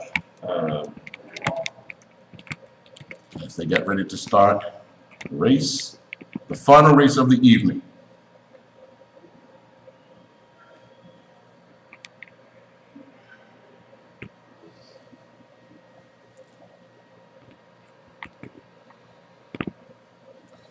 Now let's see who gets a good start. And that's what this one is all about, Jay. The nerves is there because it's all about that important start, getting that push off, getting what you need. The final race of the 2018 area permit meet, the men's 100 meter dash. It's a good start. In the middle, lane 3, which is Dents. Lane 4, it looks like Dents will stick it from start to finish. Jeff Dents, start to finish. Lane 3, Jason Rogers in lane 4, that was 10-2. 10-2, Mike Rogers' record still remains from 2 years ago. So, Jay, there you have it. The area permit meet 2018 has come to an end. What a way to finish it. And that's, the bragging rights, the 100 meters, that's what you come for. Who's the fastest man? Yep. Overall, your take on this 2018 area permit meet? Well, first things first, I just want to, thank the Bermuda people who came out and supported, because one thing we always, you can have as many track meets as you want, but without the fans here to come cheer on the athletes, I think that means so much for the athletes. Number 2, good to see some Tyrone coming back home, Tracy, Jessica Houston coming home to participate. I mean, that's what the locals want to see. And then the youngsters, for me, is to to put them on a show, to put them on a showcase, but not just inviting them there. They had to earn their way here. Yes. And one thing about track and field, you want to make sure that, you know, there's some what we call levels to this. Right. We're not just giving you a handout. No, you got to earn your way. So the youngsters, when they do go back to school on Monday, they're going to tell their assembly hall. So there could be, let's say, the age group behind them. Yep. I want to be where she was last year. I want to be where he was last year. Yeah. Well, folks, thank you, Jay. Thank you, sir. I want to thank our cameraman, Trevor Lindsay, who's done a phenomenal job here tonight, bringing you all the coverage of the Area Permit Meet 2018. And for Juggler Jay and myself, good night from the National Sports Center right here in Bermuda.